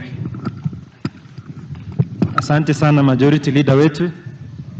Your Excellency, the President of the Republic of Kenya, na mtoto wa nyumbani pia. Your Excellency, the Deputy President, Rigi G, mawaziri wetu ambao wako hapa, viongozi, magavana wenzangu, wabunge wakiongozwa na mbunge wa hapa, MCS wetu, all federations, wakimbiaji hapa, na wananchi wote ambao wamekuja hapa kuomboleza ndugu yetu Kelvin. Ningependa kuwasalimu nyote katika jina la Yesu. Amjambo.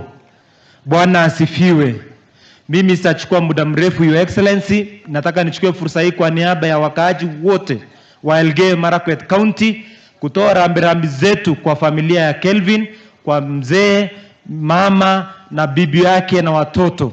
Pia Your Excellency, tunatoa rambirambi zetu kwa county nzima, kwako na serikali yako kuu, kwamba hata wewe pia tunaambiwa kwamba wakati ulisikia ulipata mshtuko sana, Your Excellency, kuliko sisi wote. Tunasema pole sana, na tunasema pia shukrani zetu zote kwako Your Excellency, kwa sababu siku ya leo tumetambulika na wakimbiaji wetu wametambulika kuwa na rais ambaye anakuja kwa mazishi ya mkimbiaji hapa. Your Excellency is the highest and the greatest honor that you have given to the athletes fraternity coming to this place today. Your Excellency, discussing this even in cabinet and helping the family during this time showed your generosity, na tunasema hatuchukui hivi hivi kama wakaji wa Elgeyo Marakwet County. Your Excellency, also we want to appreciate you since you took over. Your Excellency, hatujawahi sikia wakimbiaji wetu wakilala sakafuni tangu ufike. Wote wamekuwa treated in a humane and in a manner that befits an athlete who is helping Kenya. Huyu Kelvin, Your Excellency, was a personal friend to me. And I want to tell you, the first time I met Kelvin was immediately I became governor. Nikasema I want to start Iten International Marathon. Saa 12 akakuja pale Cherorget, akakunywa chai na mimi kwa hoteli ndogo hapo, na nikauliza, Kevin, ulikimbia juzi ni kama nataka kuvunja record? Akaniambia ngoje nitavunja. And he was in the starting line for Iten International Marathon. Since then we became friends, na tangu siku hiyo wakati aliwin hii ya juzi October, he came all the way to my office, we received him and we celebrated together in October, Your Excellency, after you had done it in Nairobi with CS Namwamba. Wakati alikuja ofisi yangu akaniambia the world will know him this year, the next year of 2024 when he will be going to Olympics. And he told me when we were in my vehicle, akaniambia, Your Excellency Governor, taribu ukuje twende unione nikikimbia Paris. I promised him that I will go and witness history. He had told me he's going to run under 2 in Paris so that he shows the world that Elgeyo Marakwet is the best home of champions. Your Excellency, unfortunate that we may not see that moment, but for you coming here today, you have elevated our athletes to be a level that Kenyans now feel like kukimbia sio kitu tu hivi hivi. It is a big thing that can get even the eye of the President of the Republic of Kenya. We are very humble, na mimi kama governor hapa nataka tu nikushukuru kwa sababu juzi umetusaidia kwa pale Kamarin na Iten. Your Excellency, hapa tu wananchi tumekuwa na wao tukiomboleza hii masiku yote. Wametuomba na aliniomba mimi wakati tulikuja hapo kuongea Chepsamo. Wamesema utusaidie hii kiwanja county tulifanya mpaka penye iko, lakini Your Excellency ukituwekea ikwetu kiwanja na uongeze tu manyumba ya kuishi, athletes wengi wanarudi nyumbani na kupotea kwa sababu ya kukosa mahali ya kuishi na kusaidiwa. Wakipata hapa, we will have made this place and get more athletes from this place in KE South. Secondly, Your Excellency, we have a big problem in athletics. And this problem, Your Excellency, emanates from qualified staff. Your Excellency, ukiona wale wanasaidia our athletes wetu, utaona wote ni wazungu. Your Excellency, tuko na retired athletes ambayo wako na uwezo ya kukua coaches na kukua managers. Mimi nataka nikuombe kwa unyenyekevu, Your Excellency, kwa sports ministry tukuwe na department, waandikwe kama TSC, tuandike coaches wa athletics wale wanasaidia vijana wetu na wanakuwa managers wa vijana wetu, Your Excellency. Pia Your Excellency, kwa sports pia nimekuomba ikiwezekana kwa counties kama Nandi, Elgeyo Marakwet, Uasin Gishu, non-rep counties wale wako na wakimbiaji, ikiwezekana tuwapatie a special case where they have a coach in every school, a teacher, but he is a coach in every primary and every secondary school, so that we nurture these athletics from the lowest level mpaka juu, ili tukue tuna win all these levels of competitions, Your Excellency. Your Excellency, niko na wenzangu magavana wamekuja hapa, ile tu ningependa kusema kwamba Your Excellency, this is the biggest town in KE South, na tulikuja kwako juzi na viongozi wote, tulikupatia mambo yetu, hatutarudia hapa. Tayari zingine zimeanza kufanyika, na hapa utakuja kutuambia yale tulikuambia, Your Excellency pia. Lakini mwisho ningependa kusema hivi, wale walikuwa wanafanya kazi na Kelvin, the managers of Kelvin, and I'll say in English, those who were managing Kelvin, those who were coaching Kelvin, because of course we lost the coach. I want to request you as the governor of this place. Kelvin was a personal friend of me, or my personal friend. On behalf of myself and on behalf of this county, and so that we also protect the rights of this family and the rights of these people, I want to request the managers who are managing Kelvin that please do justice to Kelvin by making sure that no single cent of Kelvin disappears along the way. It will be even worse if it disappears and the person is dead. It will be a curse of generations. I am requesting you, and Your Excellency, if they don't comply, we will come to you so that you can support us, so that those young children, hawa watoto ni wadogo sana, hawa watoto wanahitaji waende mpaka university, so that Kelvin apate haki yake. And finally, our Nike and Golasso.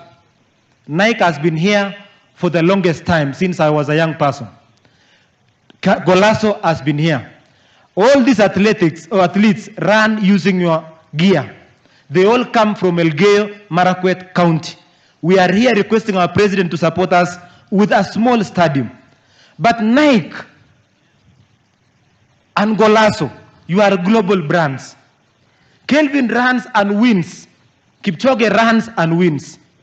How selfish can we be and leave the whole area like this without a single stadium written Nike, and these people are running with you?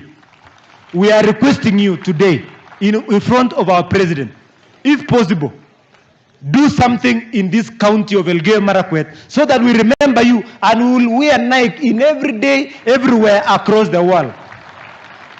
Kwa hayo mengi, I want to take this opportunity, Your Excellency, to call my colleague governors wakuje hapa, na wakati wanakuja, Your Excellency, niko na mkubwa yangu wa zamani Governor Tolgos, nataka asimame a wave to the crowd, governor wetu wa kwanza wa Elgeyo Marakwet County. Hao watatu, Your Excellency, wakati Kelvin aliwin marathon walikuja sana kusherekea na sisi. Tutaanza na jirani Governor Kachapin kutoka West Pokot. Rais wetu wa Jamhuri ya Kenya, naibu wa rais, ya familia ya mtoto wetu Kelvin, kanisa, familia ya athletics wote na monas wote, Bwana asifiwe. Mimi vile mmesikia ni governor ya West Pokot. Mimi pia nimekuja kibinafsi na kwa niaba ya kaunti ya West Pokot kuja kusema pole na kuomboleza kwa kifo ya mtoto wetu Kelvin. Pia pale baraza la magavana, mimi ni mwenyekiti, kwa hivyo nasema kwa niaba ya baraza la magavana kama kamati tunasema pole sana, kwa sababu kifo imetupokonya shujaa ambaye alikuwa ameleta sifa katika nchi yetu na pia alikuwa anaendelea kuleta sifa kubwa. Kwa hivyo Mheshimiwa Rais, hata sisi kama magavana tumefurahia kwa sababu wewe ulienzi huyu shujaa wakati alikuwa hai, ukapatia yeye hona, na pia wakati amefariki umeendeleza kuweka ile vision alikuwa naye kwa familia yake kwa kuwaheshimu. Kwa hivyo tunashukuru sana. Ile wenzangu wamesema, ile heshima tunasapatia hii sehemu ya North Rift kwa sababu imetuletea sifa kubwa, ni kujengea hawa wanariadha wetu vifaa ambayo wanaweza kutrain kwa njia mzuri. Kuna ile stadiums kama Kamareni na zingine, na hii ambayo wamesema, tunaomba sana pia kama magavana kwamba sisi tutafanya yale pia kurekebisha yale madogo madogo stadiums kwa heshima ya shujaa wetu, lakini zaidi kwa sababu sisi ni wakimbiaji wa sehemu hii, mpira sio sana, tunaomba sana wapewe hawa vifaa na itakuwa ni heshima sana kwa wakimbiaji wetu. Kwa hivyo sina kusema mengi, asanteni sana na Mungu atufariji. Rais wetu wa Jamhuri ya Kenya, naibu wa rais, Prime Cabinet Secretary, jamii ya wakimbiaji ambao leo tunahusinika pamoja kwa kupoteza mwenzenu, jamii ya Kiptum, kanisa ambalo amekuja kutuongoza kwa mambo ya kiroho, waombolezaji wote ambao tumekuja hapa. Bwana Yesu asifiwe. Yangu ni machache, Your Excellency, kwamba nimekuja hapa kwa sababu yangu mimi mwenyewe na kwa sababu ya Wasingishu, niaba ya Wasingishu ambao wakimbiaji wote wanaishi, kutoa rambirambi zetu. Tunajua kwamba Kiptum ametupatia jina na sifa kubwa sana nchini Kenya.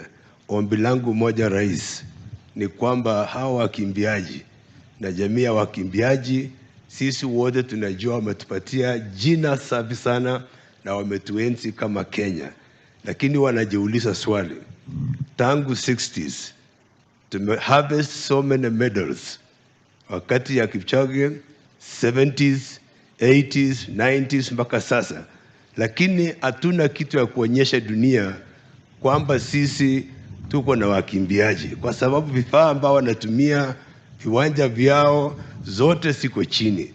Kwa heshima yao, Your Excellency, na kuomba utukamilishe hivi viwanja, ili kila mwaka tusikuombe na kuomba vizazi vingine, utukamilishie Kipchoge Stadium. Tunakuomba kwa heshima, kwa sababu the medals they have given us mengi sana. Utusaidie ile yangu ya Kipchoge, ile ya 64 Stadium, hatuna pesa ya kutosha. Ile ingine ya Kamareni na hizi zote, Your Excellency, go out of your way and help us, because hawa pia lazima tuwaenzi. Kwa hiyo machache, Your Excellency, naomba kwamba sisi kama governors tunakushukuru sana, umesimama na watu wetu wote. Wanasema hawa watu wote wanatoka humu, wamezaliwa Nandi na hapa, lakini wote wakikimbia, wakifaulu, wote wanakuja kuishi Wasingishu. Na hata leo, Your Excellency, nyumba ya TUM, baada ya hii tunaenda Wasingishu. Tunapoinua Eldoret kuwe city, tunaomba wakimbiaji tafadhali come and invest in Eldoret town, kwa sababu hapo ni mahali sisi wote tunaretire. Asanteni sana na Mungu awabariki. Asante sana. Kwanza, Rais wa Jamhuri ya Kenya Daktari William Ruto, Deputy President, Prime Cabinet Secretary, leaders present, familia ya Kelvin Kiptum, viongozi wa kanisa na wananchi wote. Kwanza nataka kuchukua nafasi hii kwa niaba yangu binafsi, familia yangu, na kwa niaba ya serikali na wananchi wa Nandi kusema pole sana kwa kifo cha Kiptum. Nimekuja hapa kwa sababu sisi ni jamii moja. Hii jamii, Your Excellency, Mwenyezi Mungu ametupatia talanta haswa hii ya athletics, ambayo iko katika Nandi, iko hapa Uasin Gishu, iko Elgeyo Marakwet. Sisi tumeguzika kama region yetu ya North Rift, na pia kama serikali ya nchi ya Kenya, najua hii imetuguza, na kama jamii ya dunia. Your Excellency, tunashukuru serikali yetu kwa sababu tangu wewe uingie katika uongozi kwa miaka karibu 5-7, athletics facilities katika North Rift yote imekuwa katika shida. Lakini tunashukuru kwamba tumekaa chini na serikali yako pamoja na ministry kwamba kule Kapsabet mambo ya stadium tayari contract imepeanwa, hapa Uasin Gishu inaendelea, kule Elgeyo Marakwet iko. Your Excellency, we want to work with the ministry and we thank you. The minister in charge and the team at the ministry this time around are working with us as county governments so that we can be able to address this challenge of athletics facilities in our region. And Your Excellency, we are asking that you put your hand there and ensure that hii kazi ambayo imeanzishwa iweze kukamilika. Your Excellency, we also thank you kwa sababu ya ile program umefanya ya kureform the reward system ya kusaidia our athletes.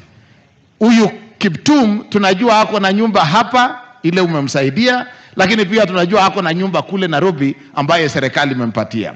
We want to say, Your Excellency, hii kazi ya athletics kama imesemwa, it is an enterprise or it is a talent that can only be exploited within limited time, maybe 10 years, 15 years. And since we already know that reality, Your Excellency, we are asking that there be an investment plan ya kusaidia our athletes so that eventually as they retire honorably. And we should be able to do that through legislation but also through policies ya serikali.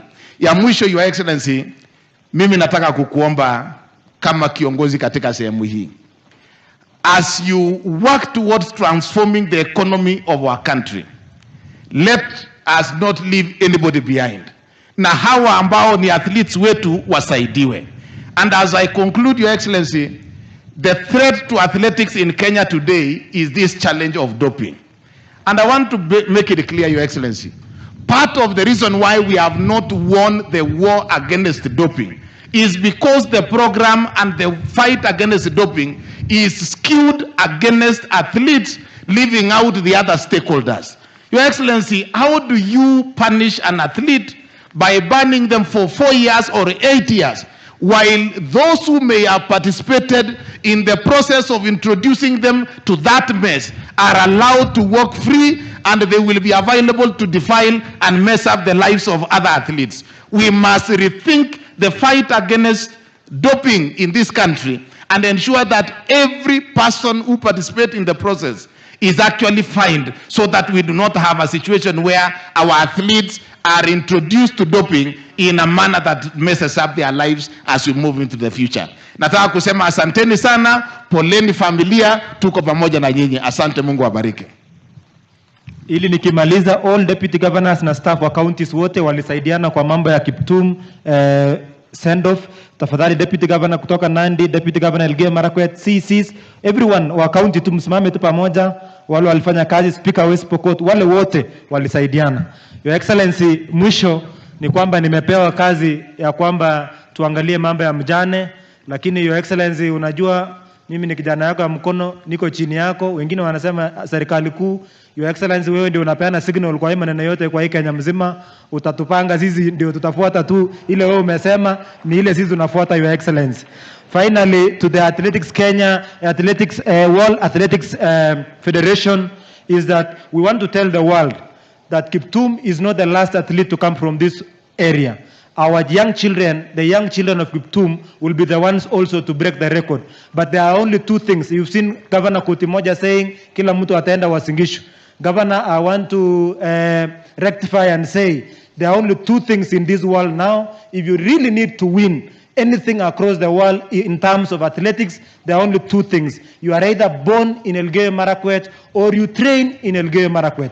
If you don't have that, forget about winning.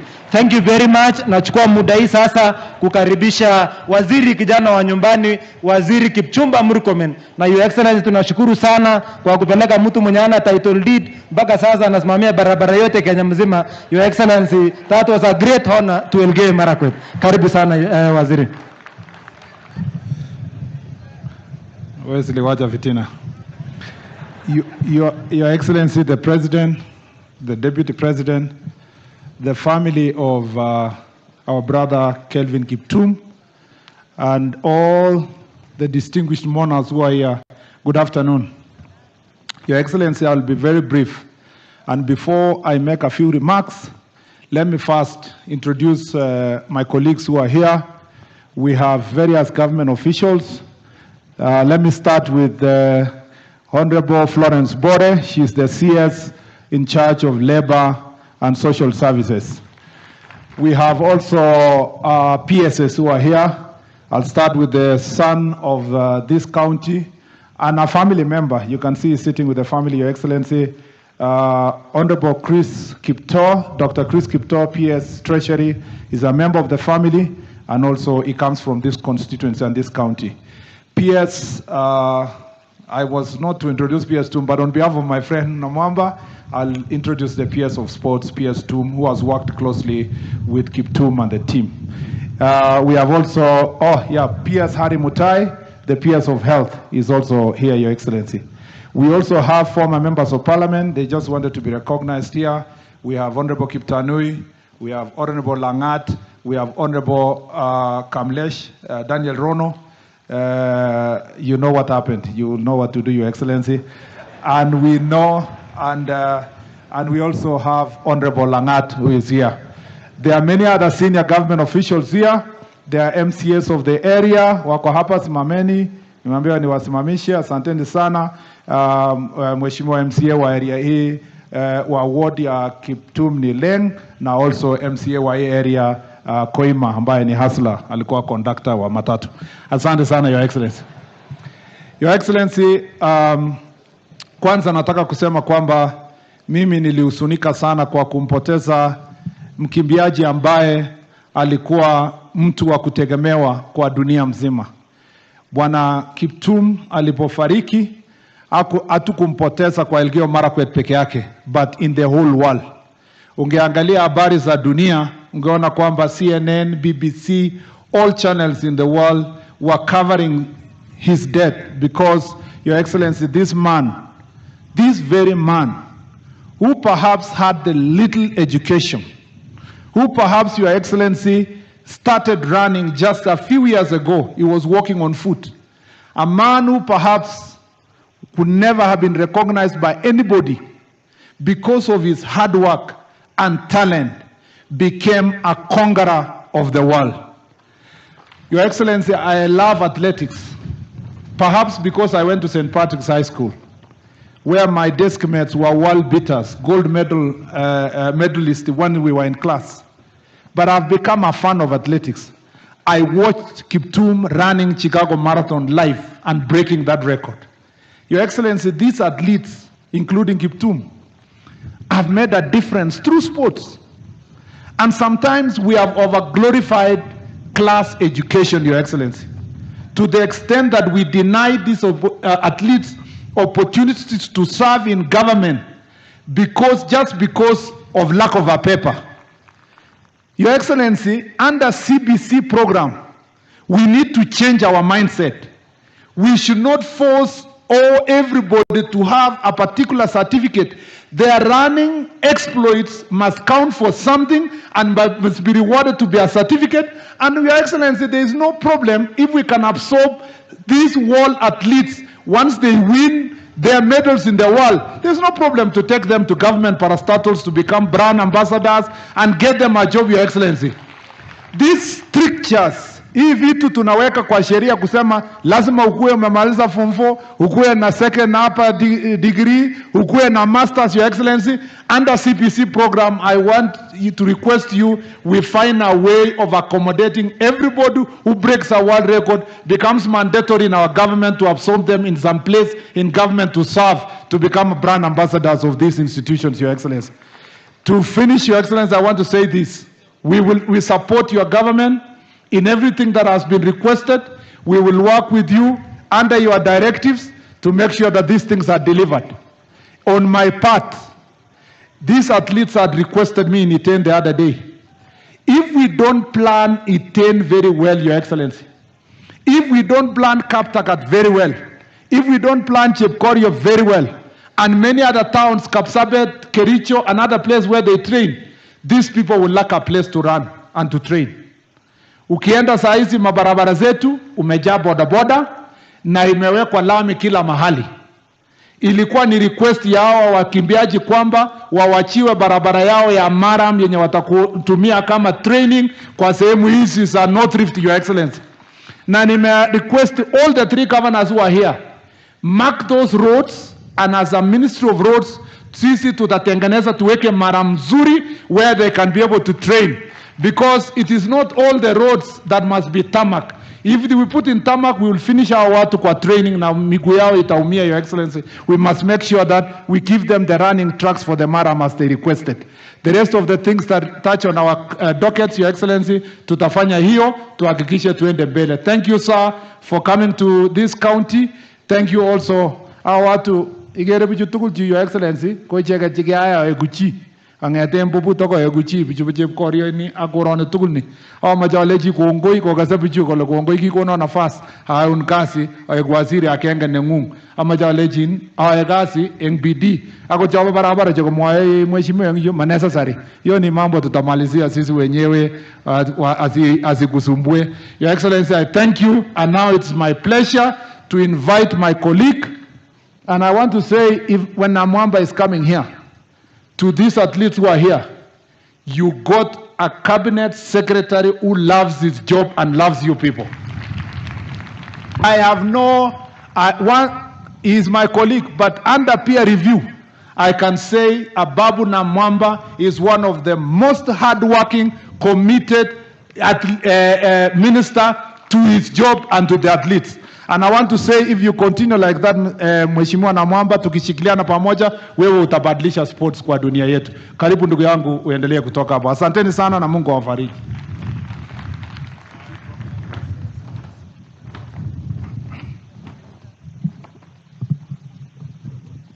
Thank you very much, my brother Waziri Kipchumba.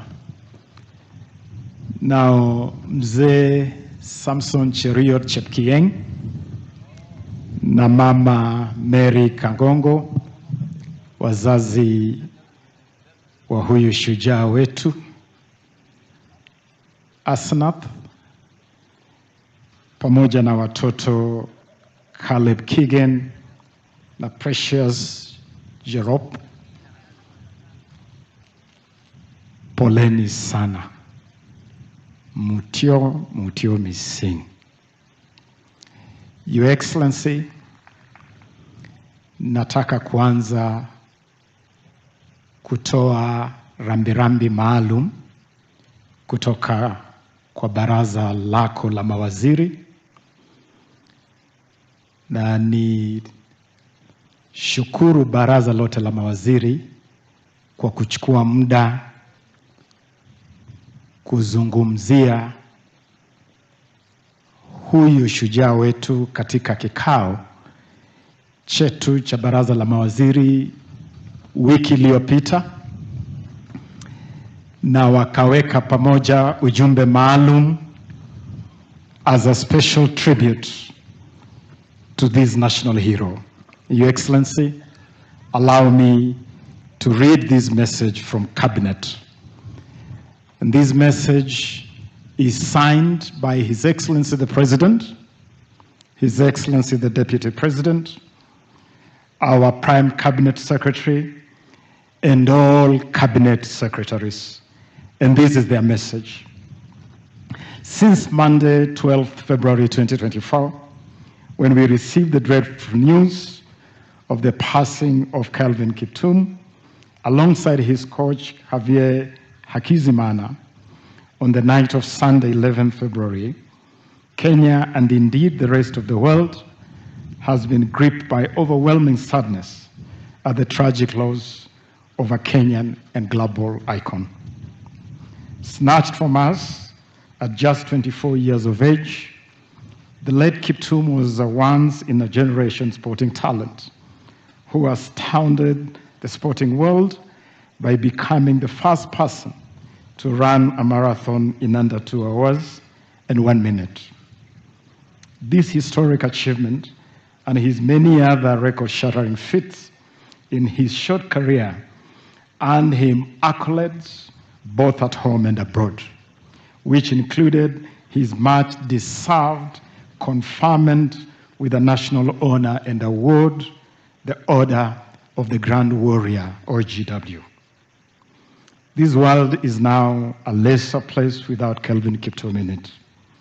The night sky is darker, the sea breeze colder, in the absence of his bright star and radiant warmth. His accomplishments inspired millions to continuously push themselves to greater heights of excellence, whether in sports or in other aspects of life. His easygoing personality, humility, and eagerness to assist and mentor others made him a much beloved figure among all who he interacted with. To his wife, Asna Jeruto Rotich, their children, Caleb Kieng Kiptum and Precious Jerome Kiptum, and to Kiptum's parents, Mary Kangongo and Samson Cheruyo Chepkieng, as well as the larger family, on behalf of our mourning nation, we extend our heartfelt condolences for your tragic loss. We mourn with you for the passing of a young man in his short life who achieved so much, made so many lives better, inspired millions, and immortalized himself in sporting record books, as well as in the hearts of athletics fans.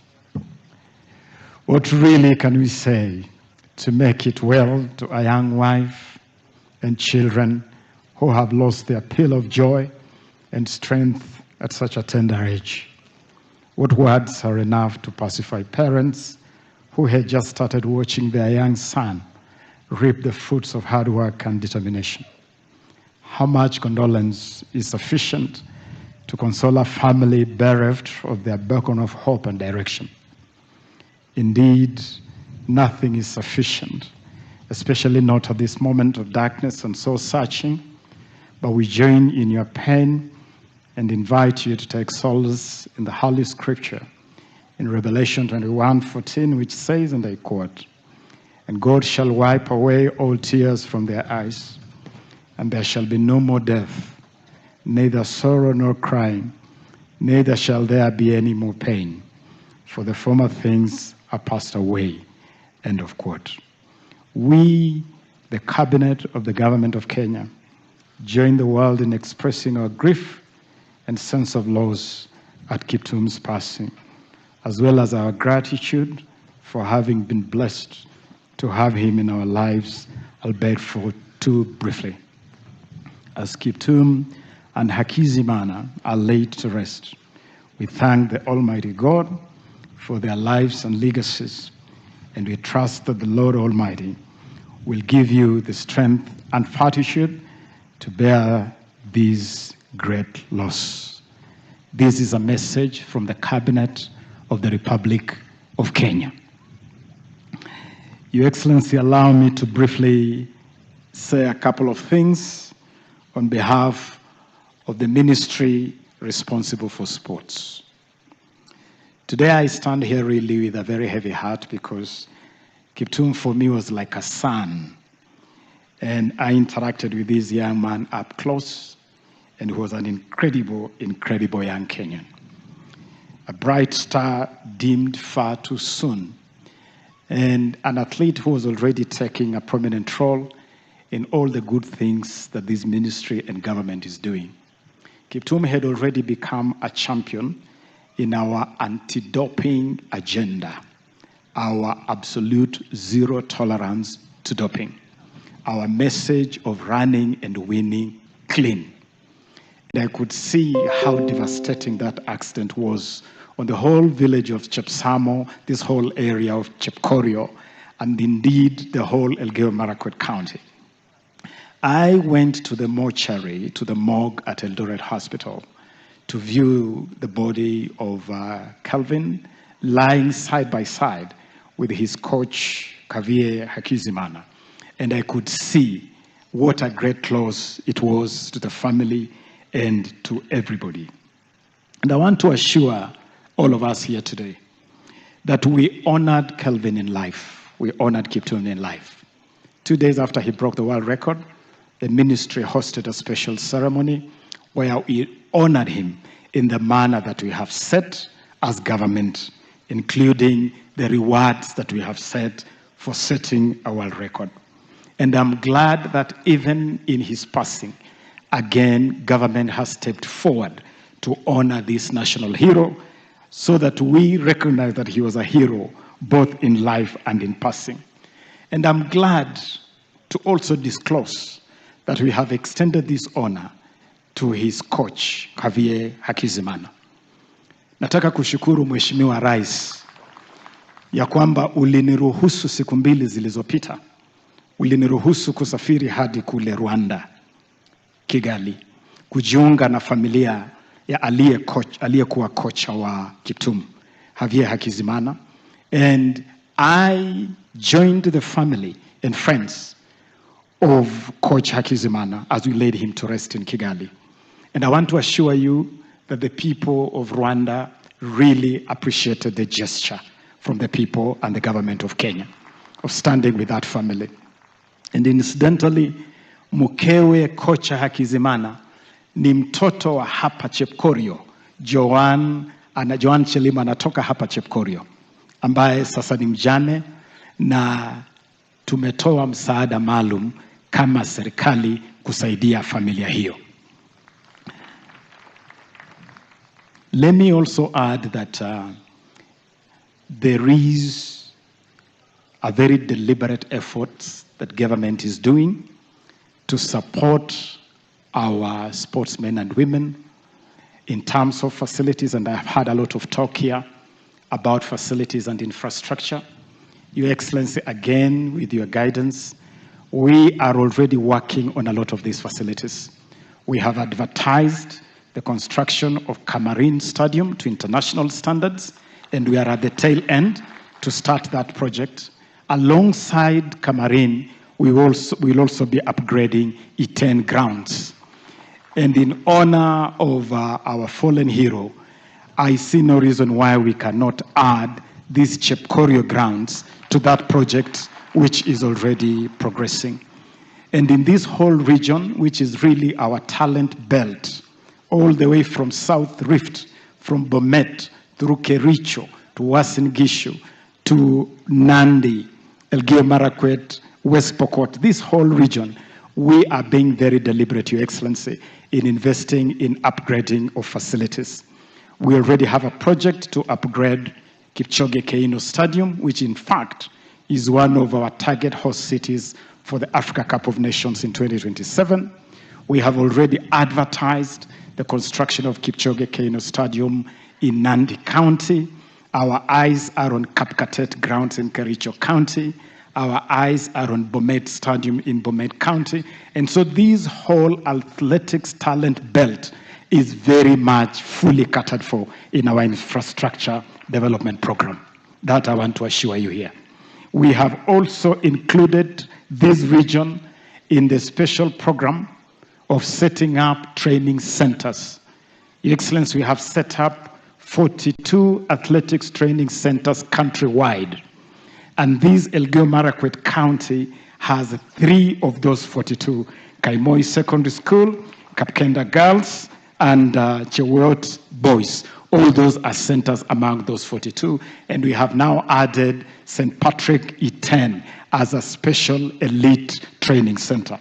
And so even in terms of centers and and academies, we are very much on top of that agenda. Finally, Your Excellency, let me also clarify and assure our athletes that we genuinely love and care for you as our athletes. Tunawajali sana. Tunawajali kwa sababu you are the goose that lays the golden egg. I love to say that Kenya's #1 export to the world is not tea, it's not coffee, it's not tourism. Kenya's top export to the world are these great sportsmen and women. You are the people who brand this country in terms that we cannot even quantify. And that is why we have taken some very, very strong measures. #1, we have improved the reward scheme. Now we are rewarding you at a much, much higher level. #2, we have worked with Athletics Kenya to introduce an endowment fund, and the ministry has donated 20 million Kenya shillings, Your Excellency, to activate an endowment fund to support our athletes in retirement.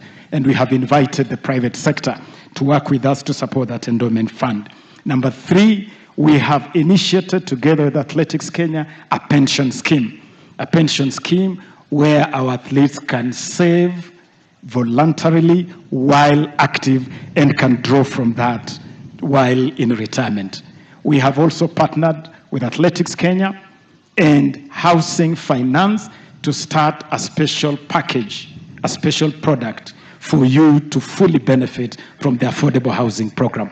And finally, we have introduced a program working together with our banks, Kenya Commercial Bank, National Bank of Kenya, and Cooperative Bank on financial literacy to help our athletes to manage their finances better, to invest their resources better, so that while the sun shines, you can keep some hay for when it rains.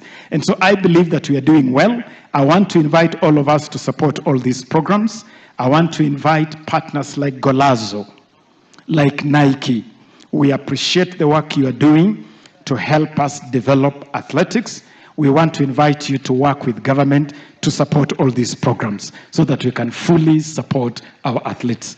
Na wahakikishia wanariadha wetu na wanaspoti wetu kwa jumla ya kwamba serikali ya William Samoei Ruto ina nia, ina azma, ina uwezo wa kuinua hali yenu, and we shall not spare any effort in making sure that we continue in improving your circumstances. Poleni sana kwa kumpoteza mwenzenu, watu wa Chepsamo, Chepkorio, Elgeyo Marakwet, poleni sana, mutio mising. Thank you very much. Your Excellency, let me conclude by saying that all the resources due to Kelvin, and the ministry is being very deliberate in documenting anything that was due to Kiptum, due from government, due from agents, due from endorsements, due from management. We shall pursue every single coin and make sure it is put together to the benefit of this family. Your Excellency, I give that assurance. Na nikushukuru Mheshimiwa Rais, in a record 7 days, we have been able to put up a home, 2 houses, both 3-bedroom, 1 3-bedroom house for Asanaf and her children, Caleb and Precious, and another 3-bedroom house for Mzee Cheruyot and Mama Mary Kangongo. And that is support from government, and we will continue to stand with this family. It is now my honor and privilege, ninaposema kwaheri, to a boy who has been like a son to me, a boy who really I had a lot of faith in. I was looking forward to Kiptum shattering the 2-hour ceiling in the marathon, and for him to take a bow in the Olympics this summer in Paris. As I say, kwaheri, nasema pole sana na tutasimama na family. Let me now take this opportunity to invite His Excellency, our Prime Cabinet Secretary, to deliver his message of condolence. Asante sana, kongoi missing.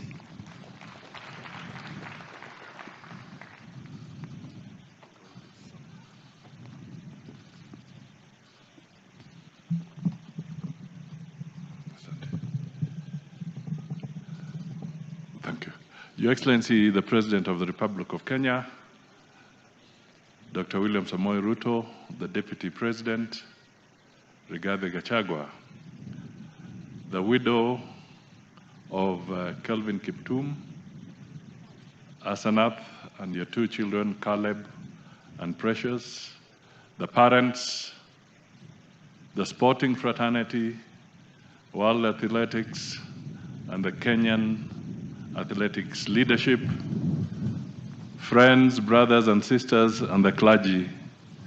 Mine shall be very brief.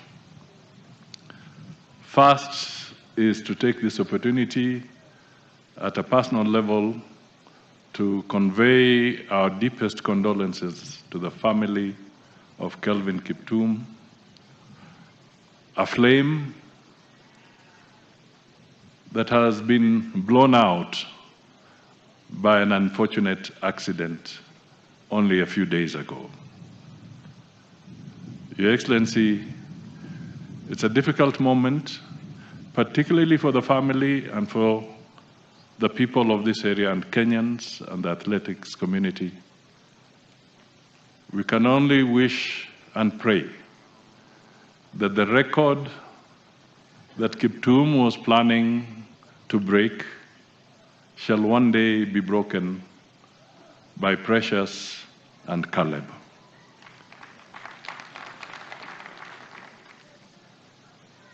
The other thing I would just want to highlight, Your Excellency, is that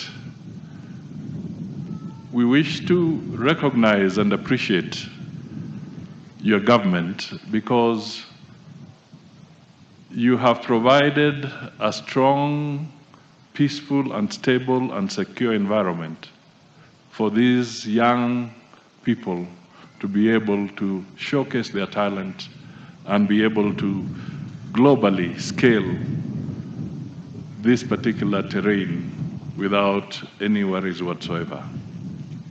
It is important that we continue to rally behind you as a nation so that peace and security and stability will anchor the opportunities that abound amongst our people.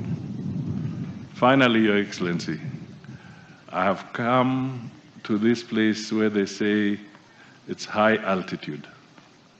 And high altitude comes with a strong wind and a chill. So I have learned that in order to beat the wind, the secret amongst the high altitude people is that you have to keep running so that you can be warm. And in the process, you can deal with this very strong wind. And so that we don't take any more time, because nilipoangalia, I realized that the time the politicians have taken to speak, if Kelvin was running, he would have actually broken the record of the 2 hours. So in short, we politicians have taken more than 2 hours to talk, and that is what Kelvin wanted to shatter. So with those few words, let me now call my brother, Rigathi Gachagua, so that he can come forward, make a few remarks, and invite His Excellency the President, and may Kiptum's soul rest in eternal peace. Thank you.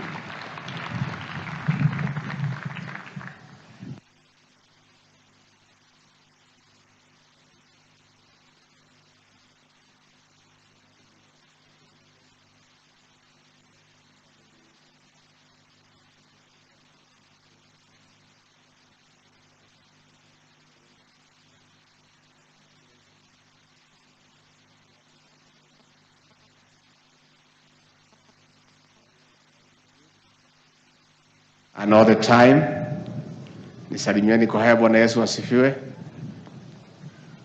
Your Excellency, I'll be very short kwa sababu hii baridi vile naendelea. Hata wewe rais ukija nimekuomba ufupishe pia, kwa sababu huyu Kipchumba Murkomen hakutuambia tuvae vizuri pahali tunakuja. Mimi rais, tumekuja na rais hapa to join the family to mourn this great son of this land and a hero of our great country. A young man who has done proud to our republic by shattering the world record and was looking forward to even do much better in the Olympics at Paris. We have come to condole with the young family and the parents and to tell them that we hold them in prayer, that God give them strength to bear the great loss. Your Excellency, your presence here today is a clear demonstration of where your administration holds our athletes. Last Jamhuri Day, Your Excellency, you honored many athletes, including the late, with honors because of your personal commitment to the development of sports in this country. Na kwa hivyo tunaomba wale wanariadha wote ambaye wataenda Olympics to honor this great son here by carrying our flag high and shattering many other world records. That way tutakuwa tumeinua jina lake. We trust our team will do very well in Paris, na tunatakia nyinyi mema. Kama rais atakubali anipe ruhusa, nitakuja siku 2-3 niungane na nyinyi.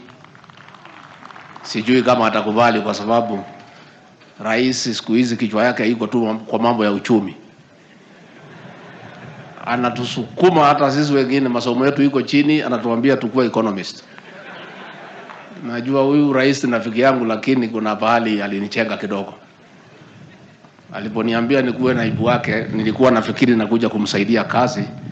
Hakuniambia ya kwamba zote anataka tukue ma economist. Mambo yetu tu mambo ya uchumi kutoka asubuhi mpaka usiku.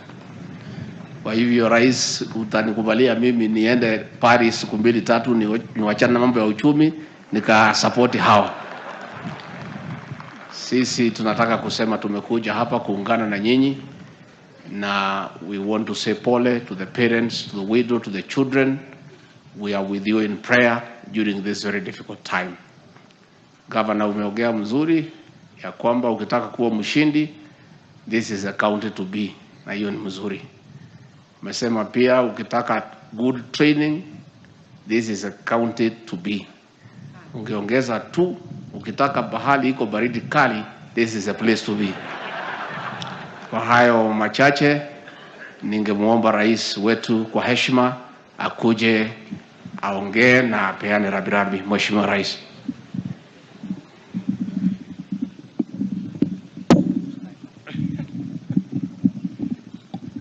Asanteni sana, tafadhali tuketi.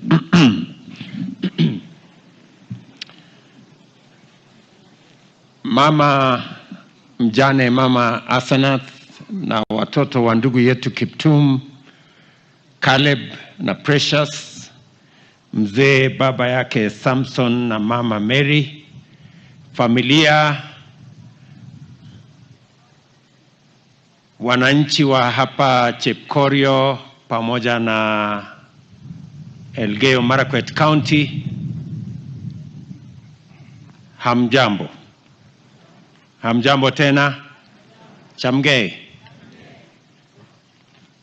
Mimi pia naungana na viongozi wote kuleta rambirambi zetu kwa jamii hii ya ndugu yetu kijana mwanaspoti Kelvin Kiptum katika ghafla hii ya mazishi ya huyu kijana. Poleni sana. Pole mama, pole wazazi wake, marafiki wake, the sporting fraternity who are here, na wananchi wa sehemu hii. Huyu Kelvin, ingawaje alizaliwa katika sehemu hii, alikuwa amevuka mipaka ya kijiji yake, kaunti yake, akawa ni Mkenya ambaye alitambulika, na vile mumeona hata katika kifo yake dunia mzima imeungana kwa sababu ya kijana huyu Kevin.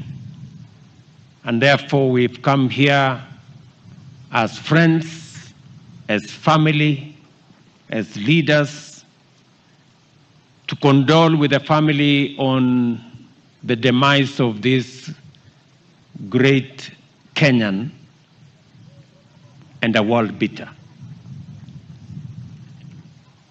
I got to know about the passing on of Kelvin from CS Ababu. I think it was maybe a few hours after it happened. And it was really a very heavy moment for us, because in Kelvin, we saw the future of athletics in Kenya. And Kelvin has stood out not just as a great athlete, but more importantly, as a good person. Alikuwa ni mtu mwenye roho safi. Na tumekuja hapa kumpatia rambirambi zetu za pole na za kwaheri. Na hata katika kifo yake, Kelvin is talking to us in many ways. Anatuzungumzia kama Wakenya hata katika kifo yake, kwa sababu huyu Kevin alikuwa ni mtu, vile imesemwa hapa na wale walikuwa wanafanya kazi na yeye, he was ambitious, disciplined and focused. Kwa sababu alikuwa ametoka mahali palipo chini sana, lakini kwa sababu ya bidii na kujitolea alifika mahali amevunja rekodi ya dunia.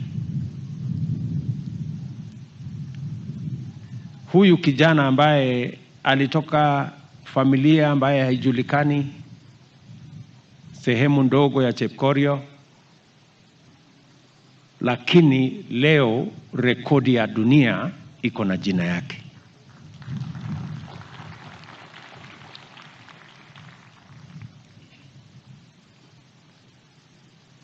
Na ni kwa sababu alijitolea, hakutaka kuwa na sababu. He had more reasons not to succeed than he had to succeed. But he worked against the odds. He could have said, I come from a village that is not very well known, or I come from a family that cannot get up for me, or that I don't have even running shoes. You heard him that he ran barefoot in his earlier days. But he didn't see those as impediments to his ambition and to his success. I say Kevin, even in his death, is speaking to us as Kenya. That we may not have gold, we may not have so much, and that should not deter us from being the great country that we must be. All of us, as the people of Kenya, we must love this country enough to be able, each and every one of us, to do their best to make Kenya great.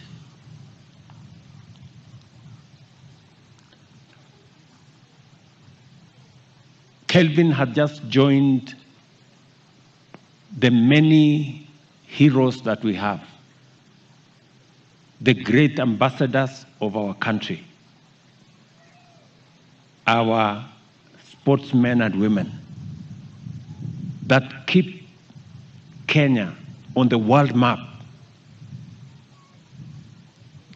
And I know that we had faith, we had hope that he would keep Kenya in that map, even in the coming Olympics in Paris. But since we have you, our athletes, and you have heard from all of us, Paris is going to be the Olympics that is going to define this man, Kevin. We want you to make Paris an Olympics of Kevin Kiptum. Mutusaidie na tunajua mko na uwezo. Nataka niwaambie wanariadha wetu na sportsmen wote wa taifa letu la Kenya, sportsmen and women wa Kenya, kwamba sisi tuko na mpango kamili. Wakati tumechaguliwa 2022, mnajua tayari Kenya ilikuwa katika orodha ya nchi ambazo zingepigwa marufuku. We were candidates for being banned for matters doping. And it took us as an administration. I remember sending Ababu Namwamba, and we had to engage our friend Sebastian Coe. When I sat with him in my office, I asked him a simple question: what do I do so that Kenya is not banned? And he asked me that for Kenya not to be banned, you have to do 1, 2, 3, 4, and you have to put a fund of 500, almost 750 million Kenya shillings every year to deal with the problem of doping. I am very happy that we complied, and Kenya today is off the list of countries to be banned for doping. Sebastian Coe was here himself. He has had to leave. And I want to thank him because he is a friend of Kenya. Why not for him? He bent over backwards to accommodate our country. Mimi nataka niwaulize wanariadha wetu, mumejaliwa na Mungu, bidii yenu imewafikisha mbali. Musikubali mambo haya ya madawa yaharibu talanta zenu na yaharibu sifa yenu kama wanariadha wa taifa letu la Kenya. Tutashirikiana pamoja na nyinyi. And I have made a commitment that every year we are going to have $5 million as we committed to World Athletics to make sure that we deal with the problem of doping in Kenya. Our plan is to spend close to $3.5 billion over the next 5 years in dealing with that problem, because we cannot fathom a situation where Kenya is in the wrong list. Number 2, vile waziri amesema, tulianzisha fund ya sports fund pale 2015 nafikiri, na tulianzisha hiyo fund makusudi kwa sababu hatukukuwa na fund kamili ya kushughulika na wachezaji wetu. We didn't have a dedicated proper fund for managing sports in Kenya. That's why we came up with a sports fund. Unfortunately, along the way, 60% of that fund was taken to do other things. I want to tell the sporting fraternity that we have now reinstated sports fund to deal with only matters sports. Now that fund is going to be dedicated 100% to making sure that we deal with only matters sports. And I want to confirm to you that the stadia you have asked for, all the other facilities, the training centers you have asked for, will now become a possibility because we have secured funding for it. And we have eliminated all the other issues from being funded by sports fund.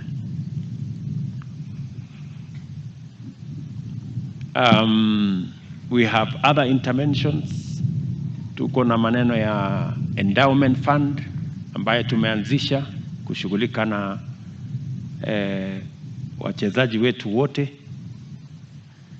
Pia tuko na pension fund ambayo tunawauliza kila mwanariadha aweze kujisajili, na hiyo tutasaidia kama serikali kuhakikisha ya kwamba wanariadha wetu wakishafika retirement, na tunajua retirement ya wanariadha inakuja mapema, pia watakuwa na pesa ya kuhakikisha kwamba wanariadha ishi maisha ambayo sio mazuri baada ya wakati wao wa kuinua na kuweka heshima katika taifa letu. So yale mambo yote mmesema hapa, tayari waziri ako na maelekezo yangu kuhakikisha kwamba haya mambo yote yanashughulikiwa. Najua mmeuliza hapa Chepkorio tuweze kutengeneza hii kiwanja. Hii kiwanja tutatengeneza.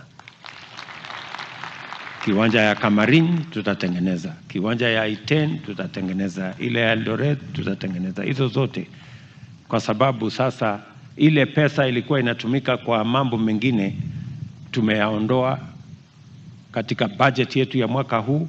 We will only have matters sports.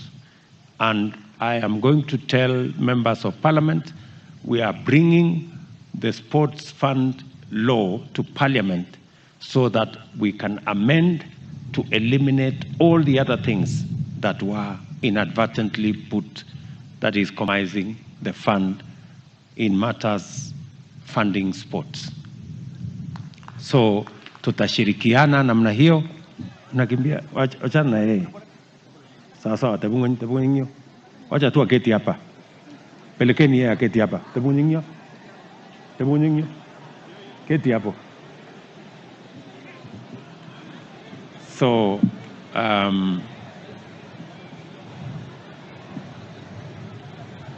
tutashirikiana sisi wote kuhakikisha kwamba fund yetu hiyo tukiungana na bunge, na nimeshukuru wabunge wengi hapa wameongea na wamesema ya kwamba tutashirikiana pamoja. Vile vile tumekubaliana sisi wote kwamba ili tuwashughulikie hawa wanariadha wakiwemo wachezaji wale wengine wote, wanaspoti wote katika taifa letu la Kenya, Pia tumekubaliana ya kwamba tutazidi na kutengeneza mbinu mpya ya kuhakikisha kwamba hiyo kazi itatimia, ya kuhakikisha kwamba wanariadha wetu wakipata pesa zao, wanapata mafunzo, wanapata taratibu, na vile vile even our reward system, we are going to adjust our reward system so that it is not about just money for today, that it also becomes money for the future. And I'm asking Ababu and your team to sit down and recalibrate our reward system so that there is money that is available, there is money that is given as a reward, but there is also money that is put in a pension system to support the athletes after they retire. Kwa huyu kijana Kelvin, tayari serikali ya Kenya vile tulishakubaliana na vile tumeweka taratibu mpya, huyu kijana tushampatia milioni 5 tayari, na serikali itampatia nyumba mzuri. Mbali na ile nyumba tumejenga hapa, tutampatia nyumba mzuri huyu kijana. Sasa tutampatia mjane wake, na tutapangana na hawa wanariadha pamoja na wachezaji wale wengine wote, so that we can support our sportsmen and women. So otherwise mimi naungana na wale wanasema tufupishe, kwa sababu hii mahali ni baridi. Tuseme ukweli. Hata huyu Rigiji ameniambia siku ile nakuja tena hapa nimwambie ndiye asikuje. Anasema hii dunia iko ngumu sana. Lakini kwa watu wa sehemu hii hapa Chepkorio pia tuko na mpango katika ile mpango yetu ya mambo ya transformation ya Kenya.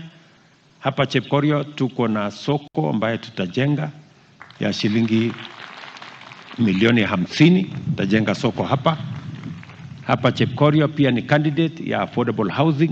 Katika ile affordable housing ya Elgeyo Marakwet, Chepkorio hapa ni moja ya sehemu ambayo tutajenga, tutakuwa na mpango ya affordable housing. Na kazi zile zingine zote nimesikia, ya stima, ya barabara, ya zile zingine zote tutashirikiana pamoja na nyinyi. To all the other people that are working with us in this space, that are sponsors, the people that are managers, we want to work together towards developing this resource, a great resource for Kenya and a great resource globally. So mimi nataka niwashukuru sana watu wa Elgeyo Marakwet. Nyinyi ni watu wa bidii, mumechunga mazingira kwa njia ya kipekee. Mimi nataka niseme pongezi. Kazi zile zingine zote ambazo tumekubaliana pamoja na nyinyi, niliwaambia juzi wakati nilikuwa hapa Elgeyo Marakwet ya kwamba mambo ya FLOSPA tunashughulikia. Sasa tumemaliza na tumeaward contract, na mwenye kuja kuendesha hiyo maneno sasa atakuja hapa kiwanjani. Wewe governor ujipange na watu wako ndio tuweze kuendesha hiyo kazi. Kazi yenu ya County Aggregation Industrial Park vile vile tumekamilisha, na sasa ujenzi itaanza. Kwa hivyo mambo yale mengine mengi hapa katikati nikirudi tena tutakuja tushughulike pamoja na nyinyi. So otherwise asanteni sana. To the great family of Athletics Kenya and athletes who are here, the athletics community, you have our support, you have my commitment that we are going to deal with all the issues to make sure that you continue to be the great ambassadors of our country. Kwa Mama Asenath, nitaketi chini na gavana wenu, alafu tukubaliane ile kazi itatoshana na huyu mama, ndio aweze kusimamia watoto wa kijana wetu mwanariadha Kevin Kiptum. So otherwise, asanteni sana kwa kutukaribisha hapa Chepkorio. Poleni tena kwa kumpoteza huyu kijana wetu Kevin. Poleni sana. And we all need to be mindful of our lifestyles so that we can avoid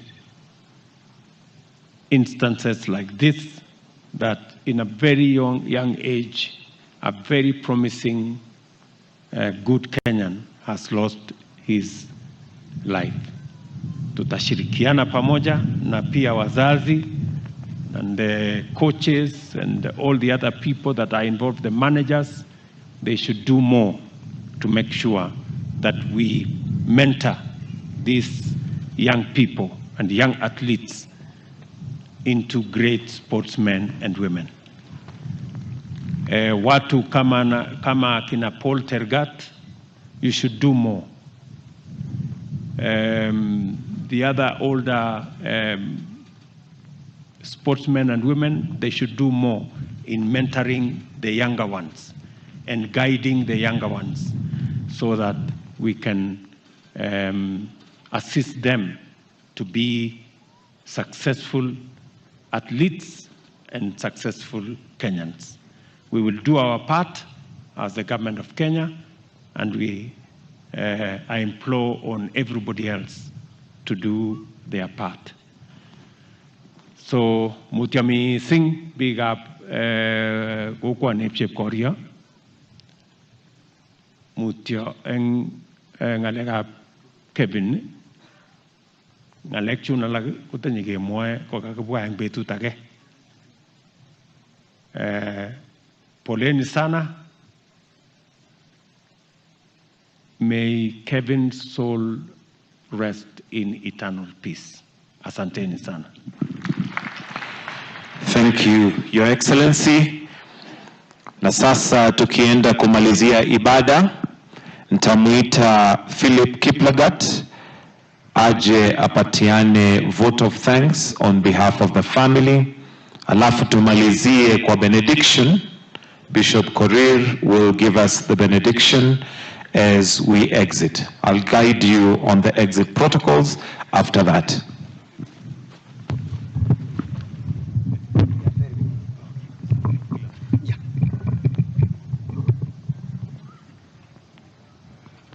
Your Excellency President and the Commander-in-Chief of the Kenya Defense Forces, I wish to give a vote of thanks on behalf of the family of the late Kelvin Kiptum. Kwanza naanza na familia yetu. I want to thank the family of Kaptoroitich at large. Nasema asante sana makanisa yote ambayo walikuja kutufariji ikiongozwa na Chepkorio Parish Funeral Committee ambayo ilikuwa chaired na Michael Kiplagat, local leaders right from the village elders na ma chiefs.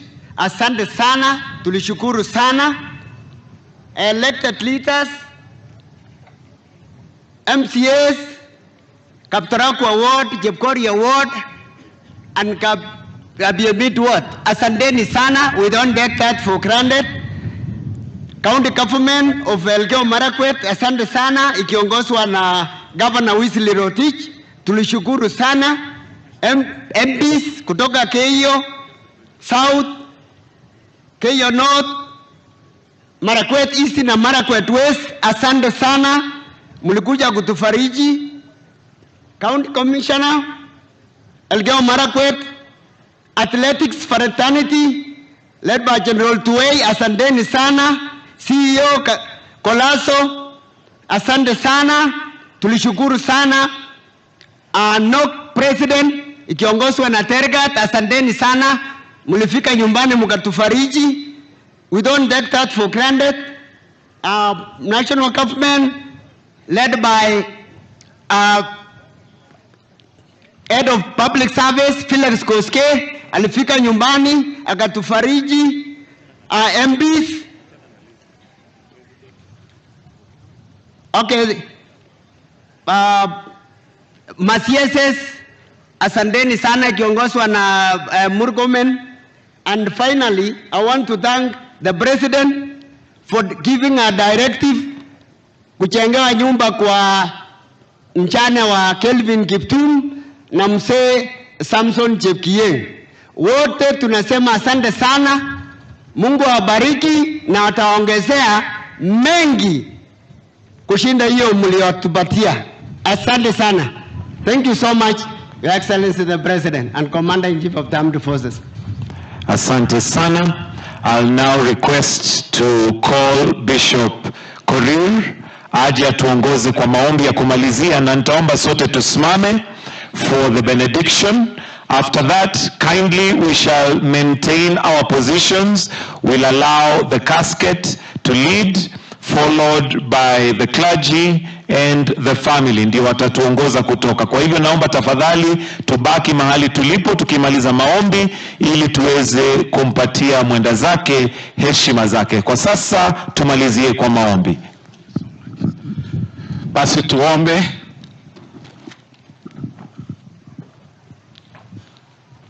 May the Lord bless you and keep you. May the Lord make his face to shine upon you and be gracious to you. To you, Asnet, and your children and the family. To you, mourners, and to you, our beloved President and the government. May the Lord continue turning his face towards you. May he be gracious to you as you go out and as you come in. May the Lord turn his face towards each one of us. May the Lord give us peace, grace, and favor in all that we do. May the legacy of his servant Kelvin live on through generations. And the blessings of God Almighty, the Father, the Son, and the Holy Spirit be with each and every one of you and remain with you. Be with you, our athletes, and may this God himself prosper you, and those blessings remain with you this day and forevermore. Amen. Let us say the grace. May the grace of our Lord Jesus Christ and the love of God and the fellowship of the Holy Spirit be with us now and forevermore. Thank you and God bless you. Thank you so much. Kwa sasa we'll allow the presidential motorcade to leave, then followed by the other protocols. So we'll allow the presidential motorcade kindly to leave, then after that we'll be followed by the casket, the family, the clergy, and the leaders. But let's allow the presidential motorcade to leave. Asanteni sana.